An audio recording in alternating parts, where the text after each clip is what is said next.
This time the guests can hear the song while I play the song. And so the dance is on the beat. This is Breaking Change. It's a hot fix because we've got a guest. It's version 52.0.1. Right off the hot off the presses with a fix. The guest today, you may or may not know him, and whether you know him or not probably says more about you than it does about him. His name is Len Testa. He is the owner of and founder and I don't know what other titles to bestow upon you, like the big head cheese and idea guy behind a website called TuringPlans.com, as well as their mobile applications and stuff, and basically like what the service does. And I before Len was my good friend, I was a subscriber, and by a subscriber I mean my brother was a subscriber, and I used his username and password to navigate Disney's parks as well as Universal's parks. So you can go in, punch in like, hey, I want to have this kind of Disney day, and I don't want to necessarily spend a ton of money, and I don't want to be glued to my phone all day long, and so it will basically and if you're a computer science person, Len did his I'm speaking on your behalf, but I've heard you tell it. You're doing well. You're doing great. I've heard you tell it enough as part of your master's thesis. He decided, no, I don't want to do anything too hard. I'm just going to tackle the traveling salesman problem. And he built a model for figuring out what is the ideal order and timing to navigate through a theme park with a variable number of weights based on historical data and, all these sort of knobs that one would need to twist in order to even estimate a good route through the parks. And so he's got lots and lots of subscribers who benefit from this stuff. And you can hear him. I decided to start with plugging your stuff early. Yeah, this is great. While people really still feel good about you. I'm going to invite you to my funeral. This is great. I'll be there if the cops let me go attend. Exactly. If your ankle bracelet lets you has that range. Yeah. Right. So in addition, though, he's a media personality. He's been a Disney podcaster for a long time, and he's got a very, very popular Disney podcast that mostly covers theme park stuff, a little bit of media with Jim Hill. So it's called The Disney Dish. Is the full title Disney Dish with Jim Hill? It's The Disney Dish with Jim Hill, yeah. And then like Len Testa is just like a subhead?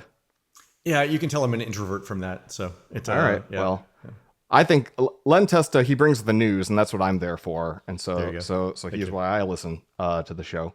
Also, he's a pretty decent punter, and so we appreciate a good pun on the program. But that's not what we're here to talk about today, are we, Len? The thing about Hotfix is that I come on the show, I bring a guest, and the guest does all the prep because the guest has to come with a problem to solve, something that grinds their gears. And just to tee you up, what are we talking about? So the thing that I want to talk about today is my public position that Disney needs to do more things that fail, like the Galactic Starcruiser, which you and I were both on, right?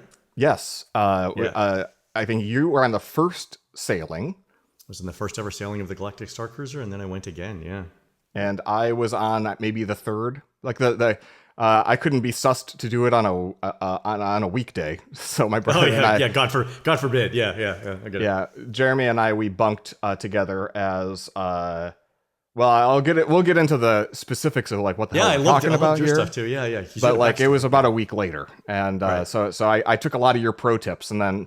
I remember your poor and wonderful wife, Laurel, had to sit with us at Haleo, a restaurant in Disney Springs, for like 3 hours while all of us just decompressed the absolutely absurd and memorable 36-hour experience that only cost $5,000. Yeah, $2,500 per person. If you think about it on a per hour basis, it's only like $50 an hour. So yeah, it's fine. Yeah, and every hour, including the ones you sleep. Sure, whatever.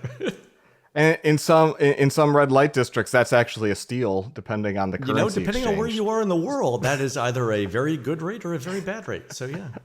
So anyway, why don't you? Because you're the theme park expert here. Why don't you explain for our audience, assuming we talk about theme park stuff a little bit because I live in Orlando. You're down here too. That's why we're both in our own homes being antisocial. Exactly. We were going to meet, and they were like, "Yeah." Setting up 2 microphones in one room, the Stay in the audio house. isolation. Exactly. Oh, the audio bleed through. Oh, it's just too terrible. Yeah, Forget about it. So, why don't you like just kind of explain for people what is the Star Wars Galactic Starcruiser? What was it, and how did it come about, and just like set the table so that we can kind of really drill into what went wrong. Yeah. So the Galactic Starcruiser was a Star Wars themed live action role playing multi-day adventure that Disney rolled out in 2022. There's a little bit of a delay, I think, because of the pandemic. But the idea was that you checked into a hotel here in Orlando. Orlando is landlocked, of course. But the idea was that you were going on a galactic cruise in the Star Wars universe for two days, so 42 hours. You would check in around noon one day, and you would be out, let's say, a day and a half later, early morning. And along the way, like a real cruise, they invite you to leave at like 8:30, 9 a.m. in the morning. Time to disembark. Yeah. They play the happy music. It's time to get out. Like everything's closed. There's nothing for you to do on the day that you depart. Anyway, we're getting ahead of ourselves. So the idea was during this, 40 some hours that you're on the cruise, you would engage with various crew members in a game, a story that unfolded while you were on the cruise. And there was a lot that you could do to influence the story and what happened to you along the way. And so we'll talk about that. But the hype going into this, Disney had built this up for a number of years after they had announced it. And one of the things that was most attractive to me was some early Disney marketing that it would be like an improv LARPing thing, live action role playing thing, where Disney had said at the time, the choices that the players make, would actually influence how the story unfolded. And that was the most intriguing thing to me before I got on the cruise ship, because if you know anything about the Disney company and how it deals with the general public, Disney wants as much control over everything as, I would say, and I don't mean this in a bad light, but in the way that North Korea wants control over what happens in North Korea, right? It wants to manage the message. It wants to manage every step. Like basically, Disney wants everything systematized. And so the idea that the general public was going to interact in a Disney game in ways that Disney could not predict, at least that was the marketing message, was astounding to me, because I was like, oh, this is clearly new for Disney, right? So fully immersed in their most precious brand new IP that they had just spent $4 billion Star Wars, on. right? Yeah, they had just bought it. They had just opened in 2019. They had opened the Galaxy's Edge lands in Disneyland in California, Disney World in Florida. Disney at the time said they spent $600 million on each one. So $1.2 billion total. I've heard credible rumors that it was actually $1.2 billion each, but whatever. You know what? Rounding errors. And a non-zero amount was like backstage prep, knowing that this ship was coming in. So Orlando's one of the only differences, my understanding is, between those two lands, they're kind of carbon copies, is there's a whole special infrastructure just for shuttling people back and forth from the Starcruiser Hotel, which is like no windows and no doors. And there's an airlock and a little shuttle, like a boxcar that, like, as a guest, you don't know any better. And you actually do a little, I guess in Star Trek terms, you do an away mission, but you do an excursion, port a call at the planet back Batuu. Into Galaxy's Edge, into Batuu. And so they had all this infrastructure, like the whole, like, kind of outdoor hallway that you walk through. And then they had the kind of refreshments and a hangar bay where you landed.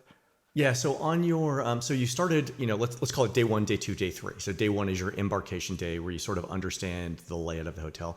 The first part of day 2, from like, let's say 7 a.m. to roughly 3 p.m., you were spending in Disney's theme park in the Star Wars land, doing various things related to your story. And then, you would come back in the early afternoon back to the hotel, and things would unfold in the hotel based on what you had done in the theme park. And then, and these, each day lasted until 11 p.m. So let's say on day 1, you're starting, at noon or 1 p.m. You've still got 10 hours of gameplay. And then day 2, you could start as early as 8 a.m. And then it would go till 11 p.m. So you had 15 hours of gameplay on day 2. And then day 3 was basically, pack up and get out. So you had about 25, 26 hours of actual gameplay over 2 days, which, like, you and I think are both introverts, even though we're both doing a podcast. That's a lot of like on time, like time to be on. For both of us. So that was the other super interesting thing for me. Well, fortunately, there's a bar. Yeah, so exactly. Helped ameliorate that a little bit because they had 10 craft cocktails that were only available ever on the Starcruiser. Right. Yeah. Our friend Ken is still mad that he can't get the one. What was the Hoth one? It had like a little sugar crisp on the top, and yeah, the food and bev were amazing on the ship. We'll talk about it. Yeah, they did some really interesting things. The merchandise was unique. There were elements of the hotel, like, do you remember the sleeping bag or the blanket? Oh, sure. That you got in the bed? Those were stolen at a rate that I believe Disney couldn't keep up with. They were super cozy. Yeah. So it was, anyway. So that's the basic premise. You were in a Star Wars story with 25 or 26 hours of gameplay over 2 days. I think one other kind of just so people can get this image in their head. Mm-hmm. You drive by this thing because it's like behind a parking lot. It's a looks like a Soviet concrete block building. There's no windows. It's brutalist archector. There's It's very emergency best, exits only. Yeah. You are actually prepped almost like you have that the muster, at the beginning of the cruise. Yeah. And like what they tell you is in the event of an actual emergency, I don't know if they're thinking about like live shooter situations or whatnot, but there's like there was like a place in your hotel room where you could like lock yourself in. There was a safe room in the back like of the, a little safe room. Yeah. There was actually a fake or a real door, but like a fake wall in the rooms where they said, if you need to emergency exit, here's actually a way out of the hotel. So it was interesting in that it was actually a hotel. You stayed there, right, overnight. So you had your own room. There were only 100 rooms in the hotel. Every room had a bathroom. Obviously, it had a restaurant and things like that, a bar, to Justin's point. But it wasn't a traditional vacation hotel in that there was no pool, there was no room service or anything like that. There was literally nothing else to do other than play the game. So it was a purpose-built facility that you happened to be able to sleep at. Right. And we'll talk about why that's important, today in the year 2026, as we go through it. But the other interesting thing was because the game involved staged, in the story, there was an emergency. Before you boarded, they actually had to tell you, these alarms are fake and part of the story, and here's what they sound like. And then these alarms, if you hear them, are real, and you need to leave the premises. So because the story integrated actual bad things happening with the potential for, real life bad things happening, they had to tell you how to differentiate between the two for legal reasons. So that was part of the briefing on the initial part of the cruise that we realized, like, okay, this is completely different than a standard Disney hotel or a standard Disney game or whatever. Yeah. And you mentioned 100 rooms, so everyone can get, the like we said, $5,000, double occupancy. So you can have pretty much a maximum of 200 guests. There's a couple suites, and you could cram some kids if you really wanted to. Yeah, they said that the rooms slept 4. So there was I think a queen size bed and then 2 bunk beds. Yeah. But these rooms were just like in a traditional cruise ship. These rooms were small. Like I think we measured the size of the rooms at around 190 square feet. And to put that in perspective, the smallest real hotel room in Walt Disney World is at their value resorts, and that's around 260 square feet. So 190 square feet for 4 people is actually less than the EU suggests for its prisons on a per person basis. Just to put it in perspective, yeah. To our dear listeners here, kind of trying to follow along, the Len Testa's wonderful touringplans.com, the sponsor of this episode, not only do they help you plan your route through the parks, but they also help you plan literally down to what hotel room you should request and help facilitate that special request. Because Len, just being a sicko like me, has over his many years of experience down here, crowdsourced photographs of what the view from every room in all of Walt Disney World looks like. And so when he says he taped out the room... Yeah. Let me say that sounds crazy, right? There's 29,500 hotel rooms in Walt Disney World, or that Disney owns. And I as part of my regular job, writing the books and doing the podcast, I used to get a lot of email, a lot of questions about like, I'm staying at this particular hotel in Walt Disney World. Which room should I request? And obviously that answer depends on what criteria you're using to define, best hotel room. Like, is it quiet? Is it close to something? Does it have a great view? Is it cheap? Like, and so every one of those emails resulted in a back and forth, which takes time. And so we thought we would write a tool that would help people find those. Classic software developer with Larry Wall's virtue of impatience and laziness. Exactly.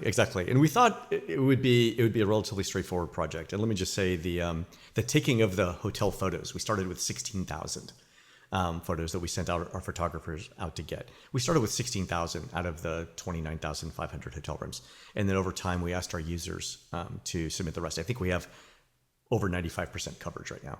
The presidential suites we probably don't get a lot of, but things like that. Anyway, yeah. So we the thing that actually took the time were the maps that we build. So if you say, I'm staying in a standard view room at Disney's Pop Century Resort, we will show you every building. So there's 10 buildings, I think, in Pop Century. We'll show you every building with standard view rooms, and then if you click on one of the buildings, we'll show you every floor. If you click on a floor, we'll show you every room in that floor, and then if you click on the individual room, we will show you the view from that specific room.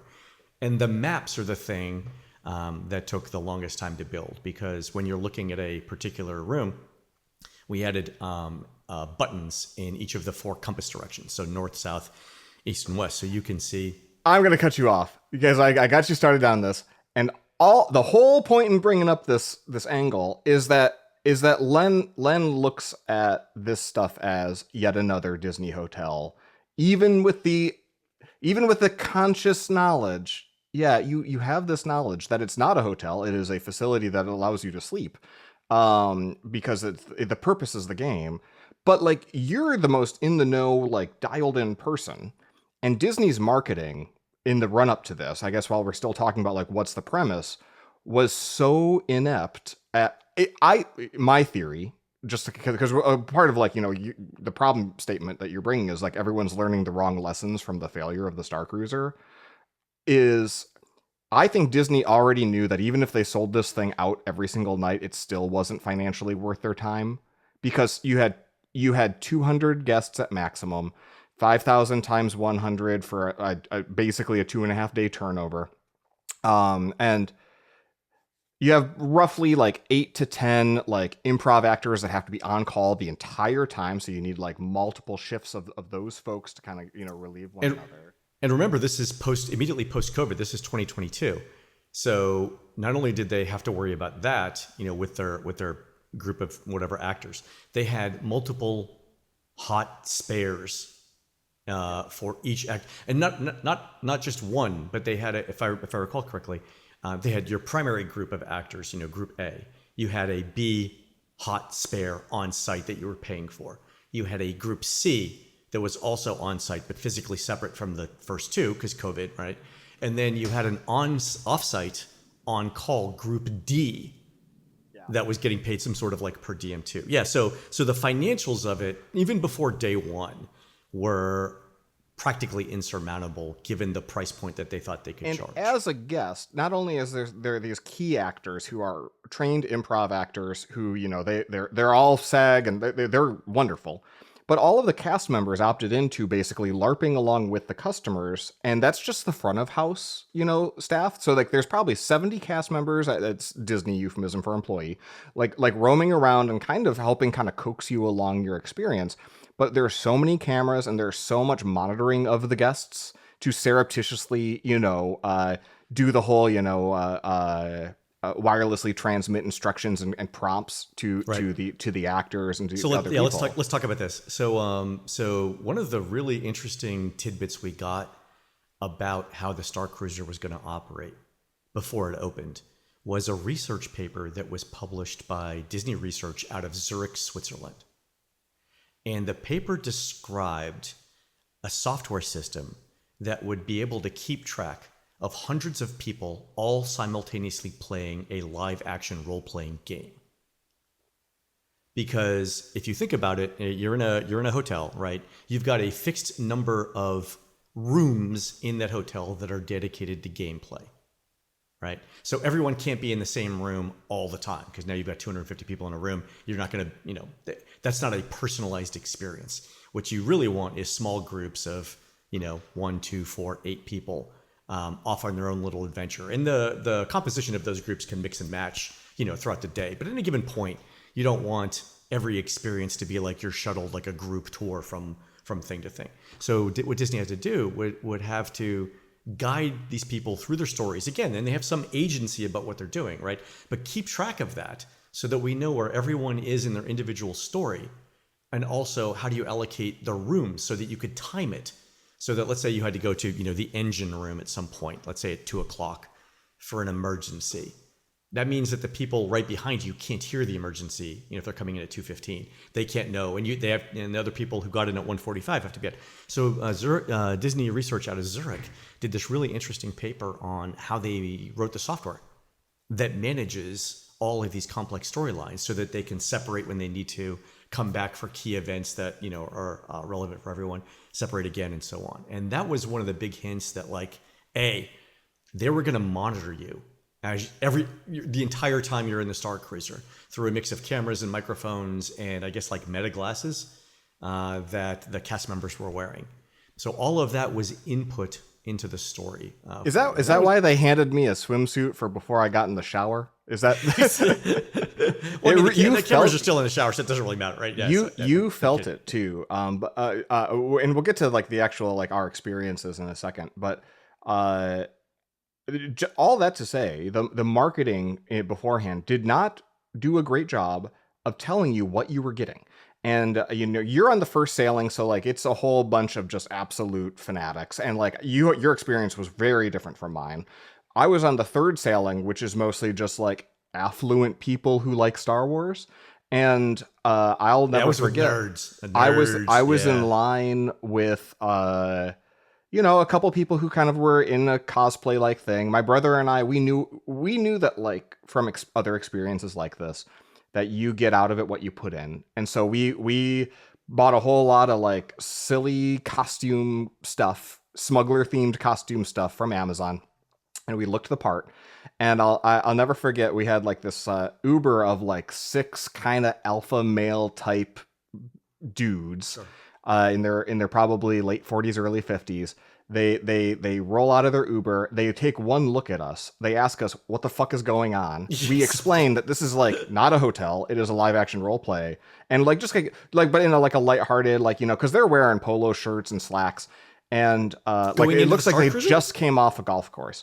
And so they weren't dressed up going into the Starcruiser? No one, 2/3 of the people weren't. That's what I'm trying to tell you. It's no one, okay. But it's the marketing's fault because they didn't know. They just knew there was a Star Wars hotel opening, and Disney didn't do anything to explain that. Because I think they were timid about it. I don't think they knew how to pitch it or position it. And I think that to the point about they knew the financials were upside down. They kind of would rather it die soon than slowly. And so that's an interesting hypothesis. Yeah. When we told them that, it was really funny. They got another Uber to go to Disney Springs where they spent a ton of money from the Star Wars store and just cleared it out. I talked to a friend who worked at Springs, and they said after the first 2 weeks of Starcruiser, this happened so often that they had to rotate all of their fucking costumes because people were shuttling back and forth. Anyway, okay, so no one knows what they're getting into after that first couple of sailings. Yeah, and your point about the marketing was really interesting for 2 reasons. One is, to your point, Disney wasn't sure of a couple of things. One was how to pitch the idea of a live-action role-playing Star Wars game to the general public. But then number 2, they weren't sure how to tell the general public what to expect. Because if you tell someone... the thing that I learned, which was you had to have a backstory, you had to buy costumes, right? All of a sudden, that starts to sound like homework for a vacation. And that could be off-putting to some people, I think, that Disney wanted. So the marketing message wasn't clear. But the other thing I want to pick up on is this. We've both referenced this as the Star Wars Hotel. And it's very rare for Disney marketing not to have complete control of the messaging ahead of time. And I think once it started being referred to as the Star Wars Hotel instead of this Star Wars adventure or experience. That's when people started saying, why would I spend $5,000 to stay at a Star Wars hotel? That's the dumbest thing I've ever heard, right? So it was a rare misstep for Disney marketing to not get out ahead of that message and to frame the experience in the most beneficial way for Disney. And that was really surprising to me, because normally they're very on message, all the time. But once it became the Star Wars Hotel, that colloquialism undersold the experience in a way that I think ultimately hurt the end product. Yeah.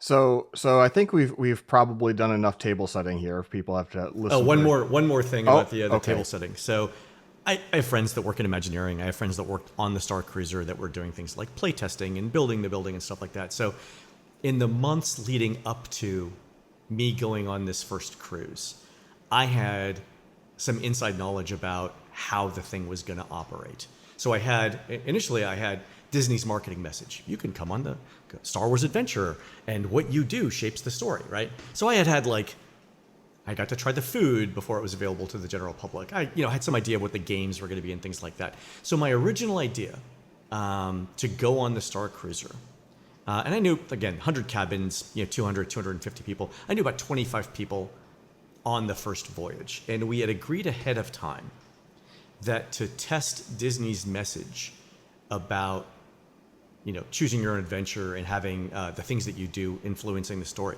we decided that we were going to mutiny and try and take over the ship. Oh, I remember you talking to me about this. Yeah. So the idea would be that we knew that there was a bridge on the ship. We would just lock ourselves in the bridge and take over the ship. That was the original goal. Just to derail this entire $100 million experiment on the very first outing.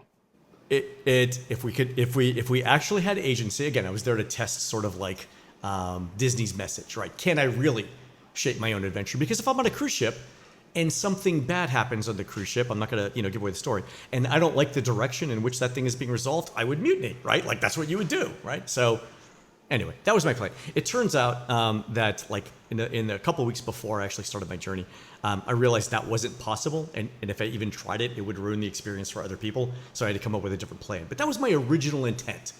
Mutiny. Right. You're testing the fences. That's typical. Yeah, exactly. I was testing the marketing message to see how true it was. That's yeah.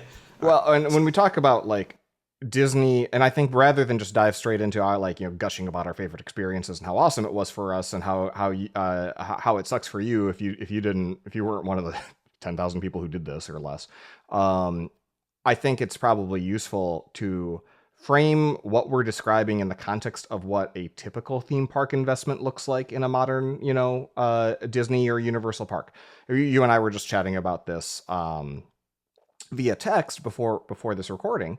We were saying, right now, if you want to make a new, right now they're building a Cars Land. They're also building the Central Americas in Animal Kingdom. And so without even looking at the plans, without even looking at the press release, I know that each of them are going to have what is called an e-ticket attraction. That's a super big hallmark. Everyone talks about it like a Tron or a Star Wars Rise of the Resistance super headliner attraction. Yep. And it's going to sell individual lightning lane passes that you can buy express passes just for that one attraction, maybe $17 to $20 a head when it first opens. It's going to have probably 2 quick service restaurants, places where you can go and get a snack or a light meal. And of course, that's all slots into their dining plan and the according little nugget you get. Stop me when I fuck up here. Each one is probably going to have... This is how it all works, yeah. Each is going to probably have a proper sit-down restaurant, and because Disney's learned that the way to maximize revenue at these proper themed sit-down restaurants is to charge a fixed price, especially if you're going to go see characters or have a particular experience. That way you don't have any freeloaders who just go and share an appetizer. Exactly. So you can turn over more tables and make more money. And in terms of other stuff going on, there's going to be probably a merch shop at roughly every intersection as you're walking around. And so all of these things, the only thing that changes from place to place is locale and which intellectual property we're theming. That's the level of variability that Disney and now Universal normally tolerate when they build what is called a land. Do I have that right, Len? Yeah, you're exactly right. It's Disney World is one of those. It's probably the only vacation destination in the world where, in order to understand and plan for it, you should probably understand the term per cap revenue, right? Like it's bizarre in that way. Like you need a couple of classes towards your MBA just to figure out how to get around Walt Disney World. Yeah. So when we say that like Disney is taking their brand new, just drove it right off the lot, $4 billion Star Wars IP, and letting you, now maybe they won't let you mutiny on the ship, but the fact that you can show up and live your own story and interact with other guests, and that they were saying, because they had just decanonicalized like 2/3 of all Star Wars media, calling it like the legends, like all the books, all like most of the old video games, they're no longer part of the Star Wars canon. But then they come out and they say, this is canon. I think we call it the Gnostic Yes. Gospels at this point. Yeah. Okay. All right. but they were saying that this ship is canonical. It's canon. It's canon. Yeah. So they actually put the Galactic Starcruiser in a Star Wars comic book, right? To make it canon. Yeah. So the things that you were doing were actually part of the official Star Wars universe. And if you're a nerd like me, who I like the Star Wars films, I've seen them all. I like them. I love Disney theme parks. The idea to do a thing and have it be canon is like catnip, right? You love those things. So I was super excited for that. Yeah. And you've built your entire career around these theme park experiences, helping people have a great time. And like, I now that I hang out and live down here, and I know a lot of other adults who are, somehow economically related to the parks, or they spend a lot of time in there. It is, a lot of them just become dead inside because the experiences become so predictable. It's hard to avoid growing cynical, especially as Disney further, via the, Moneyball spreadsheeting increases that per cap revenue. It's hard to not just sort of see that and then see what's lost in that exchange. You're one of the least cynical people I know. When it comes to that, I worked at it. I went through a dark period, like in the mid 2010s, where I was almost done with it.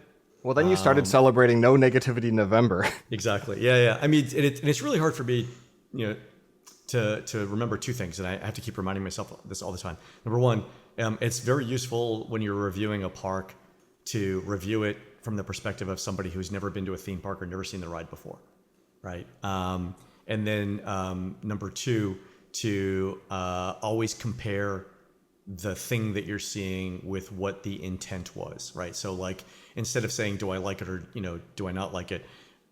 What is the intent? What was the intent of this particular thing? What was the creative vision, and how well did they execute on that? And the example I'll give is from Bob Selinger, my co-author and the guy who started the Unofficial Guide, who said, imagine a Chinese restaurant that served macaroni casserole. It could be the best macaroni casserole that you've ever had, but it doesn't belong at a Chinese restaurant, right? So you have to keep in mind not only the quality of the thing that you're experiencing, but its place in the vision, the overall concept, and whether that relates. So yeah, and those are two really hard things to do. Like, I've been doing this 25 years. It was really hard there for a little bit. I think I've got most of that back now. Yeah. Well, and that's part of why I think the Starcruiser was a special experience for everyone who did it. Yeah. But because I made a lot of friends on ours, actually. I know Chris P from our mutual friend Chris. Yes, yeah. And I was out with the Chris last night for dinner and drinks. My brother and I made so many friends that are still like our closest friends in Orlando, because this experience brought people together because of the interactivity. These are people who you would have just crossed paths with, and they might have sat. You're not going to strike up a conversation with somebody when you're on a 4.5 minute long ride vehicle, and you might say hi. Yeah, it's good. And it's funny too, because like when I talk to cast members, in the parks, restaurants or whatnot, if you find somebody who worked in the Starcruiser, it's like instant bonding moment, because there's there were only 10, 20,000, 30,000 people that ever did it, and only a few hundred cast members. I'm guessing maybe 1,000, right? So the number of people who did that, it's a very small community. So we'll talk about that as we go through it. So yeah, so anyway, so we show up on day one. That's where we're at right now. And I was going to mutiny, that I didn't.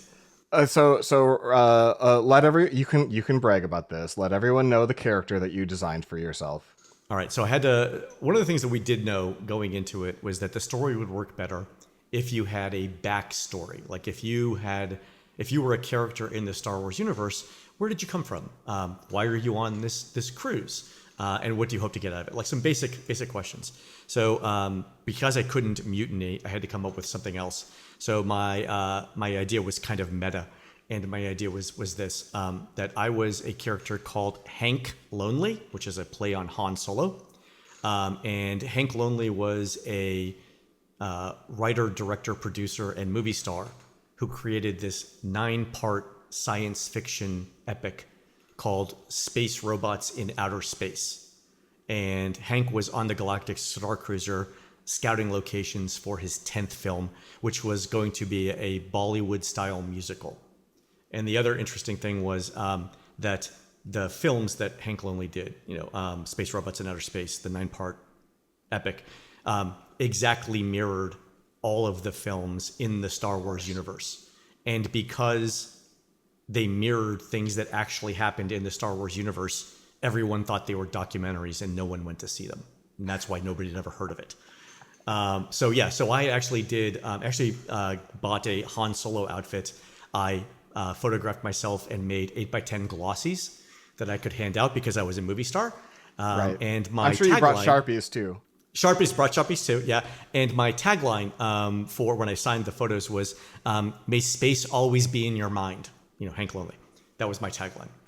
So that was it. And the really interesting thing, I show up, get dropped off. By the way, wasn't it like trying to get into a prison, arriving at the Starcruiser? You had to go through multiple security gates. It's basically a brutalist concrete building, no windows, right?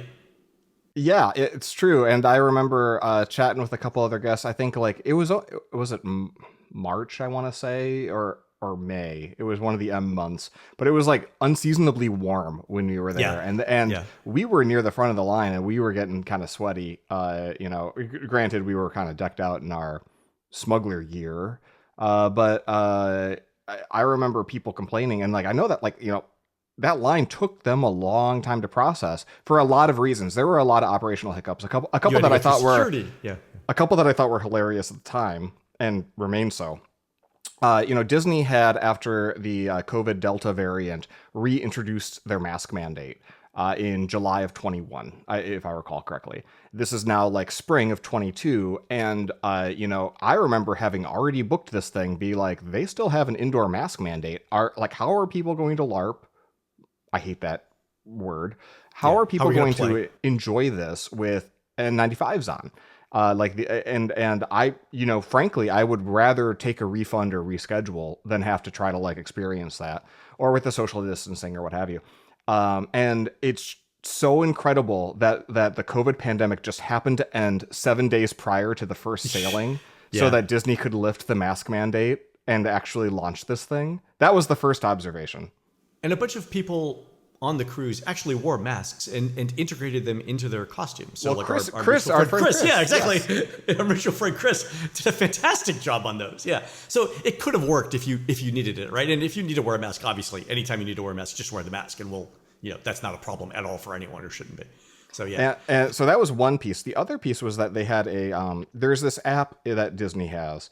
There's 2 apps that you can use to help you navigate through the park. Yeah, this is your thing. Go ahead. The My Disney Experience app is typically where you keep your tickets and you plan things and you search and you can make dinner reservations and you can do your lightning lane passes.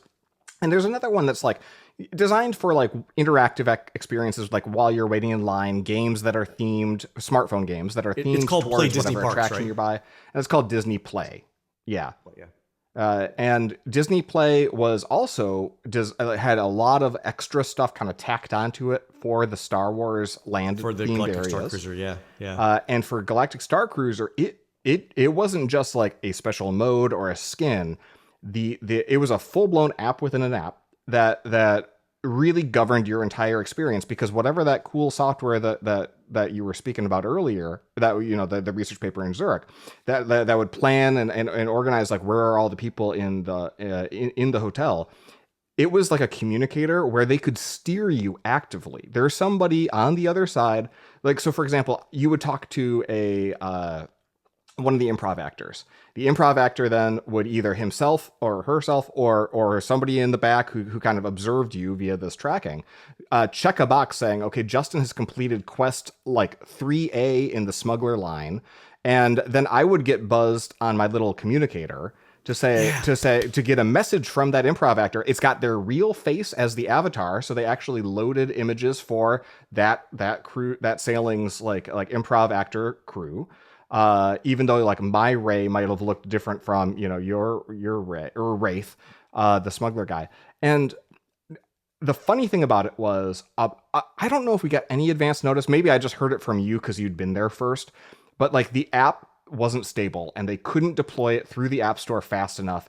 And they weren't confident in that ability. And so what they did was they handed out every single attendee an iPod Touch with the app preloaded, or maybe a basic iPhone. We had the test flight version of the Play Disney app. Yeah. And so I actually thought that was brilliant because me too. Instead of walking around and having everyone on their fucking phones, Instagramming everything, like people were actually present in the experience because all they had was this worthless phone that just had this thing on it. And later on, when they actually did deploy the app, you know, I checked in with some friends who were frequent flyers on this thing, like Anthony, and it did sort of devolve into the typical people just sort of doing their Instagram stories. I was actually, I forgot about this, but I was actually very relieved the first time I went on the Starcruiser that I didn't have to worry about social media posts for this, because, you know, I mean, I try and promote the website and, you know, the podcast and stuff like that, but being released from that really allowed me to focus on the game. Also, it didn't hurt that the entire hotel was basically a concrete bunker, so reception wasn't great to begin with. So anyway, that was an interruption. That we're just still at check-in. We're still at check-in, yeah. And so don't worry, you got a hard stop in 4 hours. So I got 2 more hours. It's good. Yeah. So the game actually begins at check-in, and this is where I met my first super fantastic cast member. So a cast member named Jen walks up. So I'm with my sister on this trip, Christina. And Jen walks up to us and says, "Hi, you know, welcome to the Galactic Starcruiser. I'm here to check you in for your cruise. You know, what name is this cruise registered under?" And I said, "Well," because remember, I'm supposed to be in character as Hank Lonely. And I said, "Well, you know me as Hank Lonely, international or galactic, you know, movie star, writer, director, producer. But I'm registered under a fake name, Len Testa." Yeah, you're nom de plume. Exactly. And Jen, to her credit, understood what was going on in an instant. And not only that, for that particular check-in interaction, but every time I saw her around the cruise, so Jen said, as we were checking in, that she was my biggest fan. And so, like, she was playing along, right? And so every time I saw her on the cruise, even when she was with other guests, if we walked by each other, she would point to herself and mouth the words, "I'm your biggest fan," as we walked past each other. So that's the level of like investment that even the cast members had in this story. And every night, as you started to fall asleep, right as your eyes closed, you'd hear over the PA speaker in your room, "Good night, Hank. I'll watch over you." Yeah, like that. So it was great. So yeah, so we get in, and this is where having a little bit of advanced knowledge is. So we go through the safety briefing video, where they tell you, like, you know, this is the real alarm, this is the fake alarm, you know, and go over some other rules and stuff like that. So we get on the bridge, and it's a hotel, and you know, of course, the thing you want to do is sort of explore your surroundings, drop your bags off, explore your surroundings. One of the things that I was tipped to do in advance by the cast members was to start interacting with the improv actors on stage.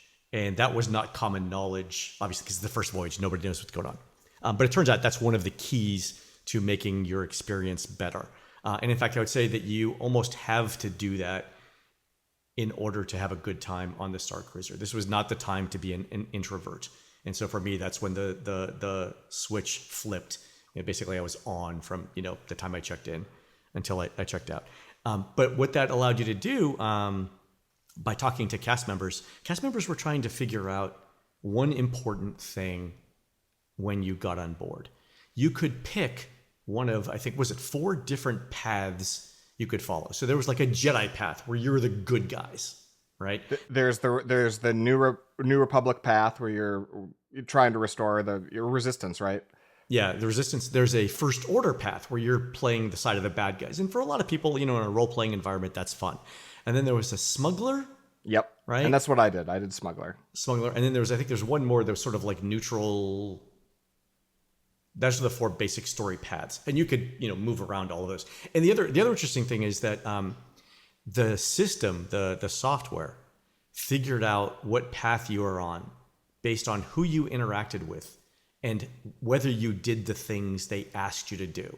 So, for example, if someone from the First Order asked you to do something, go spy on this character, go see this, and you didn't do it, then you would be, your First Order score would be relatively low. And you say the score, and like it's important that from the guest experience, you don't know. None of us knew any of this. None of us knew. Yeah, I'm just a heavy drinker, and so I got slotted to smuggler because all the smuggler actors hang out in the cantina. In the cantina, exactly. Yeah. I decided I wanted to be Jedi because if I wanted to experience being evil, I could just read the news. Just don't need to. Just start voting Republican. Exactly. I don't want to be bad in real life because it makes me feel bad. So yeah. So my experience, I guess we just interleave our stories here a little. You had prepped me and my brother Jeremy to come up with our backstory, and we wanted to do something that would make sense as brothers. And so we found this random character from Attack of the Clones who's got like 15 seconds of screen time at a bar in Coruscant, in some very low level bar that they're looking for the assassin or attempted assassin, and you got Obi-Wan Kenobi there at the and this guy tries selling him death sticks, which is like a Star Wars euphemism for, you got to learn all the lingo, like they don't call it coffee, they call it calf and stuff like that. And it's not the internet, it's the HoloNet. And so he's selling cigarettes. And Obi-Wan does one of those impressionable force things, and then the guy, so in our headcanon, we said, okay, so after that experience, he changed his ways, and he's actually our uncle. And our dad, worked at a land speeder repair shop. And so our dream as kids working at the shop was to save up enough shekels or credits to go off world and become broker dealers of land speeders. And so we started a land speeder dealership, and we actually had a website. It was like land. You had a real website. You made a real website. Landspeeder.business, I think. Yeah, and in Arabic too, with the right characters. We loaded the Google font for Arabic, the Star Wars font. Yeah, and you'd scroll through and you'd see all the prices, and these were real land speeders. And then if you kept scrolling, 2/3 down, there's just in English Toyota Tercel, and they all had their prices and stuff. It was and so great. We had I think we must have had QR code. No, we had business cards with the QR codes on them. Yeah, with QR codes. And we were in line, and the cast members were already losing their shit. Just at the level of the Toyota de rigueur that we applied to this. And so we didn't have to work very hard at all because the improv actors were just coming to us because, I would have a cast member just sit with me at dinner. He's like, all right, so I've got this old model, whatever, insert land speeder model number TR7 land speeder, whatever. But I don't remember words for this. The Fitzelgarber keeps on. Do you have any tips for the flux capacitors? Yeah, kind of wonky. Goodness gracious. Air conditioning hasn't worked in 3 parsecs or whatever. Yeah. But like you said, how do you market that? Hey everyone, go to Amazon, spend $400 on stuff that you're gonna wink wink nudge nudge probably return in 3 days, and then do all this homework. Yeah, it was such a niche thing, and they didn't do a great job. Again, Disney marketing is usually very, very good.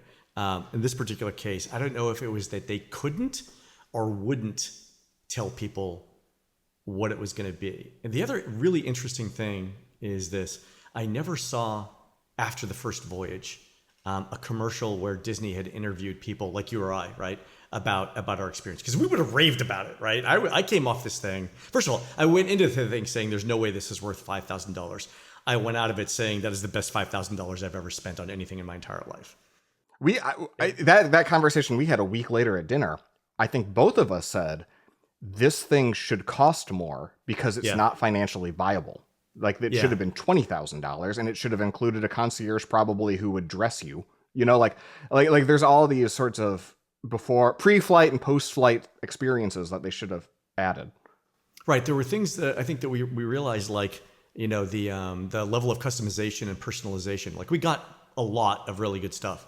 But like, I think the question we talked about was like, would you pay twice as much for even more personalization and immersiveness in the story? And I think I was like, at that point, I was like, I could see that. Maybe not for me, but if people would do it. So yeah. So anyway, so we get on the ship, and immediately I look for cast members or crew members who are part of the story, the improv actors, and start interacting with them. And I think it only took me like half an hour to get my first assignment, which was to go down to the engine room and solve some small problem. So the engine room was basically a series of interconnected puzzles in a giant room, and you were assigned to solve a couple of them. A lot of them, many of them required cooperation, either with other people from your room or random strangers that you're with. And I saw mostly random strangers, and the engine room was one of the most kid-friendly places. It kind of almost had a play place kind of vibe, Right, where it's slide. like, somebody has to turn this valve over here, and then you got to hit this button, and you got to time it appropriately. But because there were a certain number of primitive actions that one could take that were registered with sensors, but like it was always based on which person. I think maybe you had to check in at a console, but like which data pad, like because at the end of the day, if you're a video gamer, you're thinking about this in terms of what's the active quest right now in the engine room based on the time of day and who's trying to like solve the problem. And so you'd have these maybe groups of 5 or 6, and maybe all of them are doing that quest right now, and they all do the thing to check in. Was it the Halcyon bands, or what were we using? We had magic bands. So an RFID enabled plastic wristband that Disney's been using in the park since around 2010, 2012. We had our own custom versions of those, which I think at the time were going for like $500 on eBay. I don't know what they're worth now. Chris was wearing his last night. Yeah, you could sell a lot of stuff that you did on Starcruiser and recoup a certain amount of money for your next voyage. Yeah. So it's got these quests everywhere. What's funny is like you went and immediately talked to people. Yeah. Again, as an introvert, that was tough. I knew that like the app was the real driver, or at least that was my theory of the case. And so what I did was I scanned absolutely every single point of interest possible, because Jeremy and we wanted to explore the ship, kind of get the lay of the land, understand like where is everything, so that when somebody references the cargo hold, we already have been there, we know how to get there. And we scanned everything, and then that unlocked, a certain number of these quests and activities. And you're handed a cruise itinerary with certain fixed things. Like your Jedi training is going to be today at 4 p.m. and maybe Len's is like and day 2 at 1 p.m. to try to force a little bit of spacing out. But in general, like that data pad plus like talking to people, you would just start getting buzzed based on what you'd shown interest in. Right. Did you ever use the kiosks that were actually built into the Starcruiser, the little terminals themselves built into the walls? I did, and I've completely forgotten what they were for. So ostensibly it was for information around, you could use it as a navigation aid if you really needed to find things around the hotel. There was a map. It's not that big. Yeah, I know, but for some people, that's important. But the other thing was if you you could hack. I'm putting that in quotes. A slice, I think, is the Star Wars euphemism. Yeah, you could type in certain keystrokes to get into like an admin area of the console, and that would tell you either bits of information or get you a message from one of the actors to go do something else. So that was kind of cool as well. So you didn't have to be on the pad; it was actually built into the story as well. Yeah. So the first day, we're meeting actors. We're trying to decide which path we want to take. Are we going to be the good guys, the bad guys, somewhere in between? Are we in it for ourselves? And then just basically figuring out like, what is it that we're supposed to do here? I think that was, basically the afternoon of day 1 prior to dinner. That was the setup. The other thing was around dinner time, we learned what the central conflict of the story was. And that was that we're on this pleasure cruise, but then the First Order boards it because it hears that the First Order thinks that there are people helping the rebels.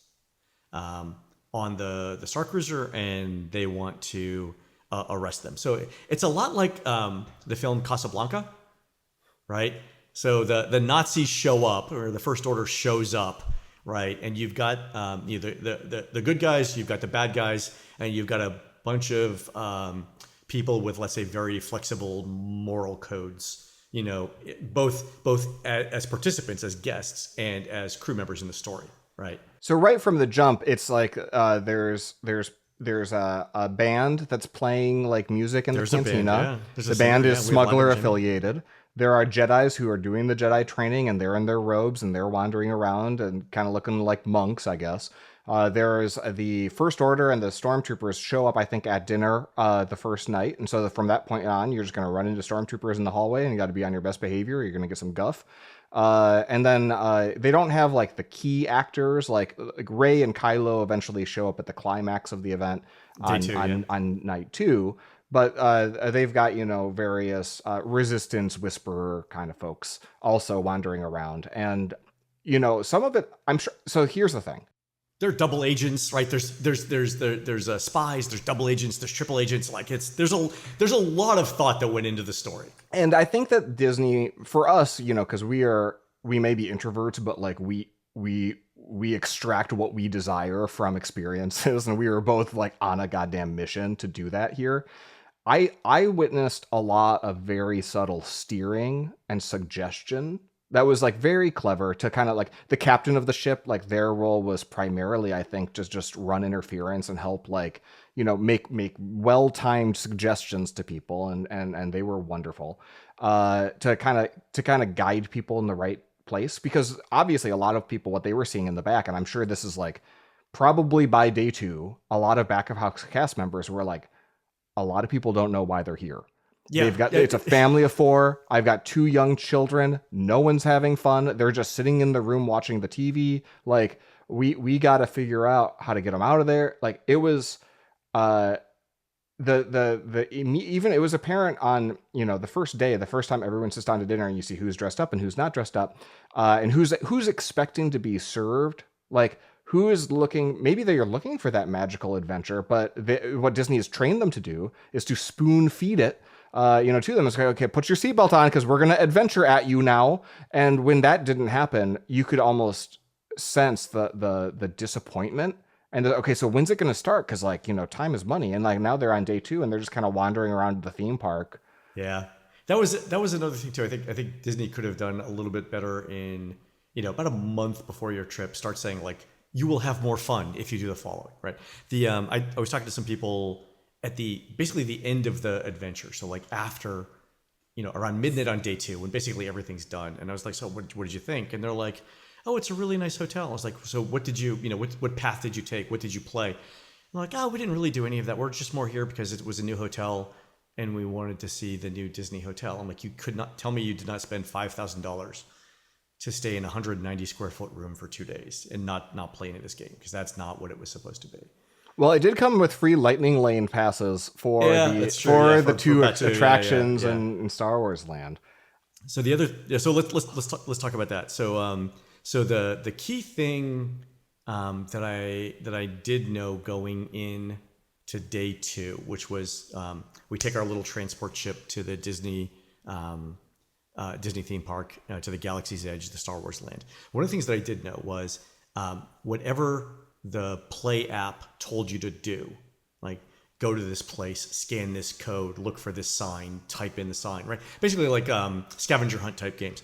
Whatever they said to do, just do it. Even if it takes 3, 4, 5 hours, do everything. Because what I was told ahead of time is the things you do in the theme park will be relevant once you get back onto the ship. And no one else knew that at the time, because again, voyage number 1, right? So I did that. I spent 3.5 hours grinding through every possible thing, every possible task that the app would throw at me, to the point where the app would say, like, after like 2 hours, like, hey, you've been playing this a while, do you want to continue? And I would say yes, and I would meet a new character and do new things. Anyway, I also got this, I had time to go get lunch outside of the Star Wars area. of the theme park, and I put in the show notes, Justin. I got a photo with Mickey and Minnie in the theme park, and I brought this back to the captain. You were talking about the captain earlier. Again, these are all trained improv actors. So I come back, and it's before dinner, and I'm talking to the captain, and she's asking, what did you do when you were in Batu? I was like, I actually went out into the wastelands beyond Black Spire Outpost on Batu, and I met this strange race of rodent-like creatures, and I think they were having some sort of festival because I met their leader, but he was in this ceremonial garb. He's like in a tuxedo, right? It's Mickey Mouse in the Sorcerer's Hat Mickey. And as soon as I said the ceremonial garb, I showed her my picture of me meeting Mickey Mouse. And for a brief instant, she broke character and laughed like, okay, they didn't train me for that. But she was that's when you won. That's winning. That was it. That's all I'm looking for, right? That's all I'm looking for. So like you mentioned, just to go back a second, like you during check-in, you said like they're kind of trying to suss out what it's like you're entering a German middle school and they're trying to figure out how to track you for the rest of your life. Like, are you going to go, oh, this one's an engineer, this one's going to be a doctor, this one's not.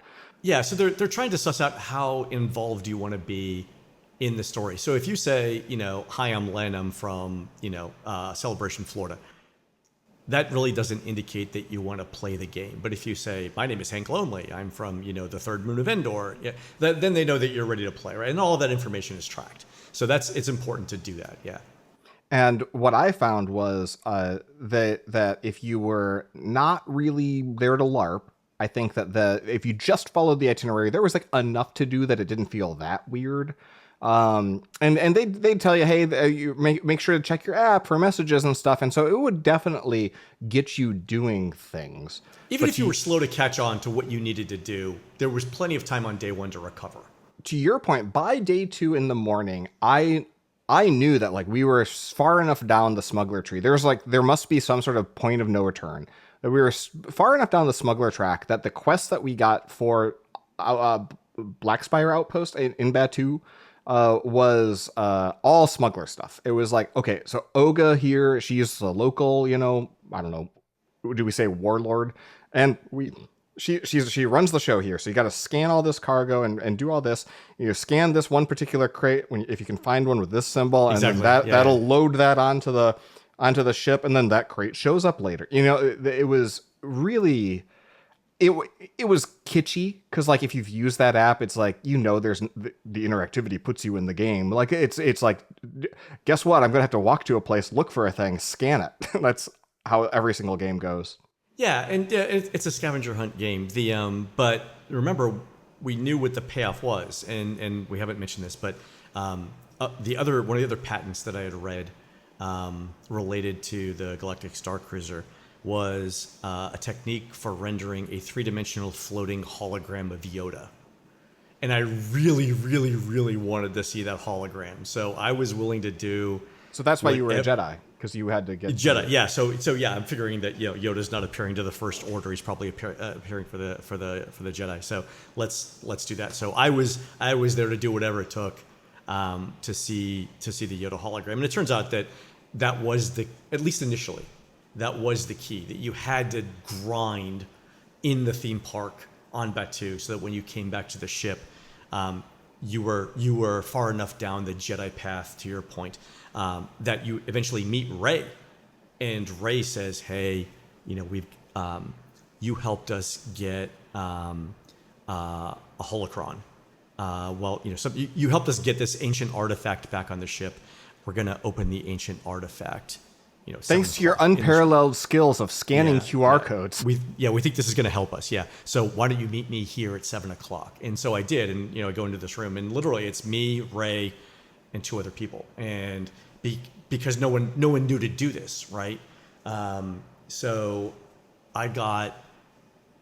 because there were so few people, Rey could spend more time with each of us. So my first interaction with Rey was basically 5 minutes of us talking about why it's important to always be on the basically the good side of history, and how we should protect those who can't protect themselves, and things like that. And talk about our, Rey talked a little bit about her journey to get to that point, to decide to become a Jedi. She asked me about my life's journey. I'm crying through this whole thing, right? I think I told you afterwards, like, I spent more money on therapy and didn't get as much out of it as that 5 minutes with Rey, right? Like, you both talked about your broken relationship with your parents, and I'm dead serious when I say that. Like, that was one of the most fulfilling. It made me feel so good that even like now talking about it, I feel better about it. Like, it restored my faith in humanity, and I'm not joking about that. And I know it was an act, but whatever. So anyway, I get to see the Yoda hologram, and again, I had read the patent beforehand. I knew how it worked. I'm standing like 5 feet or sitting 5 feet from it, and in the moment, I don't understand how it works. Like, it was that good. It's a spinning metal wire, I think, with, lights projected. But I've heard that from other people who've seen it too, and it's like, if you've been to these parks and you've seen what passes for a hologram, this is much more sophisticated. Yeah, no, it was like that experience alone, whatever it was. Oh, by the way, the person that they got to be Rey could have been Daisy Ridley's double, like British accent, looked exactly like her. Like this woman has a career in Hollywood as a stunt double. I'm not exaggerating. If you would have told me she was Daisy Ridley, she was just there, like Johnny Depp does occasionally in Pirates, goes on the right. Like, I would have believed that, like 100%. This actress was that good. So yeah. She showed in my storyline too. So, like, analogous to yours is I had completed enough of the smuggler stuff that when I got back on the ship before dinner, Wraith, who's kind of like the key actor of the smuggler chain, he taps our shoulder, finds us, goes out of his way. He's like, hey, I'm gonna have a meeting with just like, I'm putting together a crew for a heist. Yeah, and get the gang back together. Yeah, if you guys might be interested, meet in the cargo room later. Don't worry, I'll let you know when. And then we're at dinner, and we're having dinner with another family, a group of friends of ours, and just Jeremy and I are handed a slip or a coaster, the slip of paper, from one of the cast members, from a server, surreptitiously. It's like sticking out underneath a glass. So we open it up, and it says like cargo room 615, and like that's like 7 minutes from then. And so we both get up, leave dinner, and it's like not like 2/3 of the way through dinner. It's not like right before the dessert course. It's like we haven't fucking eaten yet. Yeah, and we're like, okay, I guess. So we go to the cargo room, and then like it is like an Ocean's 11 thing. How many people were there? Probably like 8 or 9 people total had made it that far in the smuggler path. And each of us got, Wraith lays out the plan. We're going to steal this gem. Here's why. It's got a handoff. And it's like, it takes place in the atrium, and everyone was handed a role. Like, you're the distraction. My job was to get it into the suitcase, walk it across the atrium, like, inconspicuously, hand it off to my brother, who was then going to get it to the people playing the music instruments in the band, who were going to smuggle it off ship. And I also had to run down and hand something to that Rey that did look just like Daisy Ridley, before getting shooed away by Chewbacca. And that, like, the orchestration of just that heist at just that climax in the atrium on the evening of day 2, where all 8 of us did exactly our thing. It was incredibly immersive. It felt like the stakes were real, and it felt like we were the only people having a good experience. Like, we were the only ones who made it to that point. And only later did I realize that concurrently, all 4 or 5 of the different plot lines are all culminating simultaneously, and everyone's kind of just walking around in their own little world of small groups, achieving the kind of capstone quest of these different storylines. And that's the software. Yeah, that's the magic of the software. The one thing I will say is this.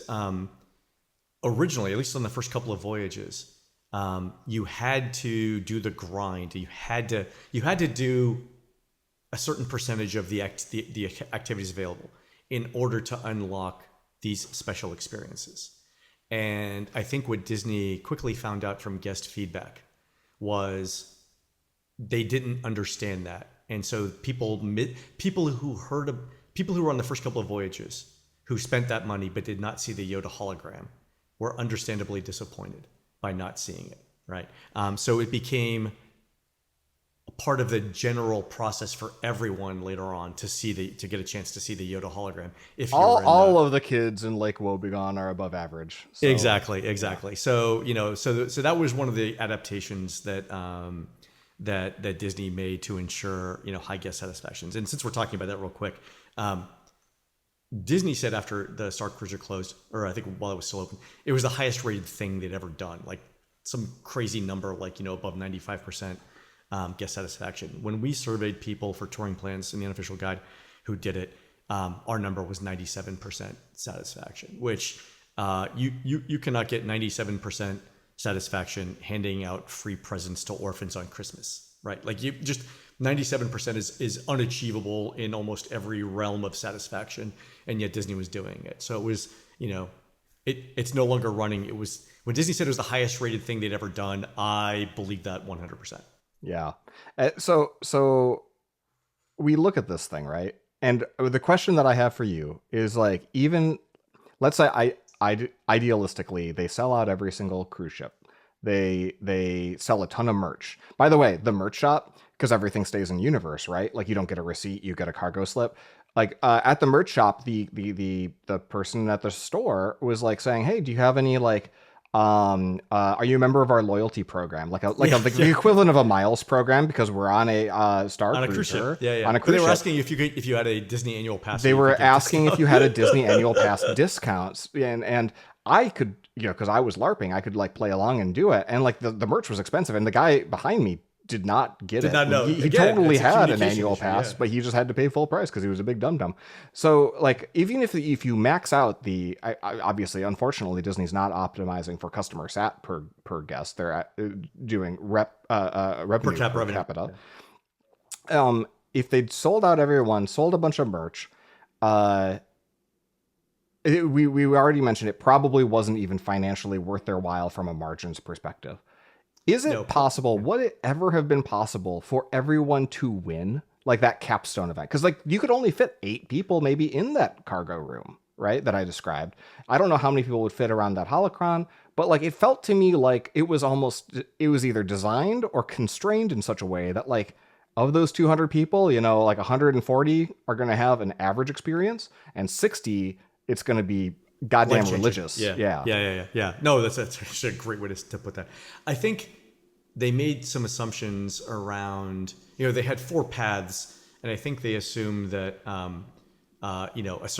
plurality is going to, or, a significant number are going to be First Order, a significant number are going to be Jedi, and some mix, in the middle. And I think that's how they planned that. And obviously, from voyage to voyage, those numbers can shift.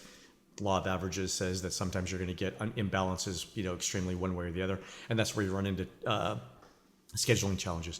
I don't think there was ever a point though where, given the number of rooms, given the entertainment costs, and given what they could legitimately charge, I don't think there was ever a point where this thing was ever going to be profitable. And I think they knew that even before it opened. Yeah, and I've talked to people inside Disney that were like even warning of this prior to open. And looking at the numbers and everything was upside down. And so the fact that it didn't work out financially, and I think this is probably a good time to pivot because we could just gush about our... So it launched in 2022. It closed in 2023, September. And they announced at roughly the halfway point that they were going to close. And then, of course, it went from 30% occupied to every single subsequent sailing sold out because the internet... I actually have a story about this. So... without naming any names. So I will tell you the name of my friend. So I get a text one day from my friend, Chris Cox, who's a magician. You've met Chris. Oh, right? Yeah. His website's magiccox.com. Is that it? COX, yeah. Yeah. Chris, right. It's really important to spell that right. Yeah. Otherwise, yeah. And by the way, you probably don't want to mistype that at work. So magiccox.com. Chris is a great guy. So he texted me one day. He's like, "Hey, I've got some friends that are going on the Galactic Starcruiser. And this was after it had they had announced it closing. So these people were booked, and I think what they announced like in early 2022 that the last voyage was going to be September 30th of 2023. Sorry, I take that back. They announced in early 2023 that it was going to close September 30th, 2023. And when they made that announcement, they had paused bookings for a few days. When they resumed booking, everything sold out that day. Or soon thereafter. So basically, from early 2023, the number of passengers was fixed. You could not get on the Starcruiser after that. It sold out immediately. So I get this mail from Chris. He's like, "Hey, I got some friends going. they really want to make the most of this because it's never going to happen again, right? It's closing. Would you mind giving them some tips? I'm like, absolutely not. Chris, no problem at all. Your friends are my friends. And his friends actually turned out to be two relatively famous people who I'm not going to mention now. But what I ended up doing was coaching them through how to do the gameplay on it. So that was super fun. Yeah. And they let you crash in their suite too, didn't they? Even then, they were famous enough and had worked with Disney enough that my assumption was they got a substantial discount for being there. And what I heard was because they had booked after the announcement of the closing, they were still charged full price. And I was like, oh, that's going to be awkward the next time you have to do this. The next time you work with Disney, I would bring that up. Anyway, the mouse gets its cheese, man. Exactly. I didn't know that they made them pay. I know who you're talking about, but you know what I'm talking about. And they made him pay full price, both of them. Yeah. Obviously, Breaking Change. It's an incredibly popular podcast, and of course, if this came out publicly, that would be unacceptable. We're not going to do that. Yeah. So we're not going to do that. But I wonder. I've thought about this frequently. Like, set aside the Starcruiser and the economics and the margins that they would have operated under. If this had opened just a year later instead of March 22, because like if I'm selling Pokemon cards in March 22, I'm making a lot less money than if I'm selling Pokemon cards in March 23. Like the inflation that we experienced and the collector economy and like the fact that everyone was chasing scarcity, it was the minute that this thing became a scarce good that all of a sudden everyone wanted it. The same time you watch all of the luxury watches peak. And I'm curious if like it was just unfortunate timing that Chapek and the executive crew kind of put it out to die when they did. Yeah, so it launched at a period where Bob Chapek had just taken over as CEO of Disney. He had instituted a number of extremely unpopular.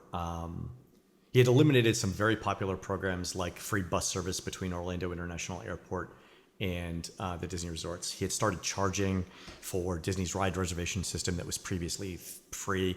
He had basically started increasing substantially the cost of going to Disney World. And then you add in a $5,000 2-day Star Wars experience that was difficult to explain to people. It was just, the Titanic was a star-crossed voyage. This is probably number 2. I'd put it above the Lusitania in terms of everything that could go wrong, did go wrong for it. Had it launched in 2018 or 2019 at the peak of Disney, Disney theme park popularity, or had it launched, now 2025, 2026, I think we would have ended up with different outcomes. Yeah. And like the Titanic, even though it was a concrete block building in a landlocked city with no water, it turned out not to be unsinkable. Nope. Yeah, and it closed on time. Yeah. So it went down, and we talked about it at the time, and you made a comment with that to me at that dinner that like stuck with me because it's true for me too. You said this is probably, or this will be maybe even like the best theme park experience I'll probably have in my life. Right. Oh yeah. And this is sort of the point of the podcast is a few thousand people did it, but those of us that did it, 97% of us think it was a once in a lifetime experience that we will never forget. We are canon, in the Star Wars universe now, and we got one-on-one attention for a few days in a Disney theme park doing the thing, playing in the game that we love or in the story we love. And it's not that it's unlikely to happen again. There are no opportunities like that available at any price, right? You can't buy it anymore, right? So it was, and that's sad, right? That's kind of the point of the point of this conversation is Disney needs to do more things like this, even if they fail, for a couple of reasons. So maybe we should pivot to that. Yeah. Yeah. So let's get to the problem statement, right? Is like, what did Disney learn from this?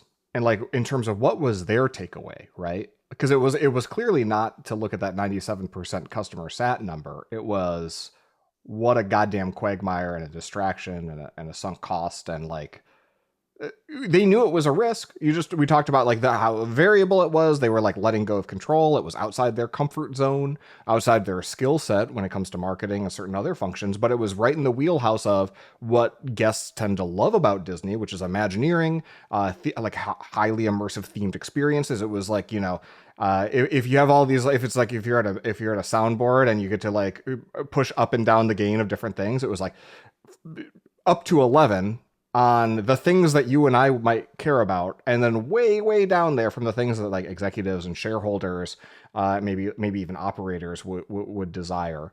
And so when it failed, everyone learned the lessons that they wanted to learn, right? Yeah, that's the thing. So to put this in a little bit more context, the Galactic Starcruiser was not supposed to be a one-off experience. There were plans in the works to do similar types of multi-day immersive experiences. I believe one of them that was being actively developed at the time was the Haunted Mansion. So Disney's classic theme park ride, where you would be in the Haunted Mansion and have to, get out or whatever, survive, 2 days in the mansion, whatever. That was supposed to be like a fast follow of another Disney IP in case the Star Wars thing was an actual hit. So obviously when the Starcruiser closed, development on that stopped. But there are a couple of ways to look at this. One is Disney learned a ton about what worked and didn't work at the Starcruiser. And so let me just put some numbers in perspective here. I've heard credible estimates that the Star Wars hotel cost $350 million to build. Let's just make the math easier and say all in with ops and everything, $500 million. $500 million in Disney theme park context is one really good ride. So they spent like Tron. How much did Tron cost? That's like a so Tron was a clone from Shanghai, but like, and I don't know the exact number, but like any of the new rides that they're building, any of the major new rides they're building right now for Piston Peak or for Villains Land or for Encanto and Monstropolis, those are smooth half a rides. Bill. Easy, yeah. Those are $500 million rides. The lands themselves, $500 million. So Disney built this one hotel like a land. And to put that number even more in context, since 2014, so like in the last, 10, 12 years, Disney has bought back roughly $40 billion in its own stock. So if you want to put that in context, they could build 80 Galactic Starcruisers for what they've done in stock buybacks. So it sounds like a lot of money, $500 million in the context of the world's first or second largest media company. It's not quite a rounding error, but it's a small enough percentage of the excess cash that they have that the company will go on even if it fails, right? Okay. So they can endure multiple of these kinds of failures, is what I'm saying. In absolute terms, it was not a financial catastrophe, but I think what often matters, and why do they do buybacks? Because there's just a vibe, an expectation that that's what you do, because it's what all the companies started doing 15 years ago. Yeah, the way that it was explained to me once was stock buybacks are what management does when they can't think of better ways to use the money. And it's easy, it's lazy, it's turn the crank, it's very predictable. Of course, it's also an incentive for them, right? It rewards the executives because it gooses short term. We can talk about the stock market all day, but like what I'm really curious about is like if I'm, I don't know, director level, somebody in the organization who saw this thing and saw that it was a quagmire and saw that it wasn't viable and saw that it failed, and I'm on the executive team at that point. I'm learning we're never going to do anything like this. Right. And this is sort of like the if you had like one meta level criticism for Disney management under Bob Iger, it would be not taking enough risks to grow either the current business or new businesses. Disney's mantra in the theme parks lately is every new thing we build has to be tied to a successful movie or television franchise that we have. But if you look back at classic Disney theme park rides, the Pirates of the Caribbeans of the world, the Space Mountains, the Haunted Mansions, right? None of those were tied to IPs, and yet they are in many ways the they are the gold standard for themed entertainment in the world, but B, they were so groundbreaking that they basically created the theme park industry. So current management does not have the appetite for risk that is required to build major new businesses or expand existing businesses in new directions. That's just not what they do. So it's not what they do. This was clearly, it was a bit of an aberration. If it had taken off, like you said, they were looking at Haunted Mansion. I'd also heard separately that there was, they were earlier stages, but they were also thinking that this would make a great Marvel experience over in the West Coast and in Anaheim. On my cruise, plug in the least IP. Yeah. On my cruise, we met a couple of people that let slip that they were with Universal, basically doing research for, it writes itself. Like Becky, my wife, she was like, I would totally do this if it was Hogwarts. So you can only imagine, right? You see where this could go, right? Yeah. And so at the time in the first couple of weeks there, I think, it's way before you can forecast how's this going to actually work out. If it had gone well, we all know, people, dummy executives who like money, if something makes money, they'll just keep fucking that chicken. But if it I've never heard that phrase before. Oh, it's a business expression. I know you as a solo entrepreneur, you might not have the same kind of jargon that I've built up over my career. All right, but okay. if Jesus, if now that it failed, right, and it kind of confirmed everyone's priors, and we probably aren't going to see this again. And now we've got, what is it, like next week after next, the CEO in waiting, Josh D'Amaro, who's intimated, not only is he's speaking authentically in the press, but he's intimated that he wants to actually improve cast member and guest experience and understands that something intangible of value has been lost. You couldn't just pitch him exactly this game plan again and get greenlit because it's not sustainable on its own, even as a Halo car or a Halo product. What would we have to do to redesign this experience? And this is what I want to get to is if they learned the wrong lesson, which is never touch the hot stove again. What's the right lesson? What should they have learned? So there's a couple of ways to look at it, and I'm assuming here that we need to approach some level of profitability, with this thing, right? So again, Disney only cares about per cap revenue. Disney only cares about shareholders. If there's one thing that and I've talked about this, if you need to predict any decision Disney's ever going to make, just look at it from the perspective of shareholder value. How much is this going to increase the stock price? Right. And the opposite end of that, or the flip side of that coin, is if you think about stakeholder value instead of shareholder value. Stakeholder value encompasses not only the shareholders, but employees in the community in which Disney operates. And Disney doesn't care about that. Disney cares about shareholder value.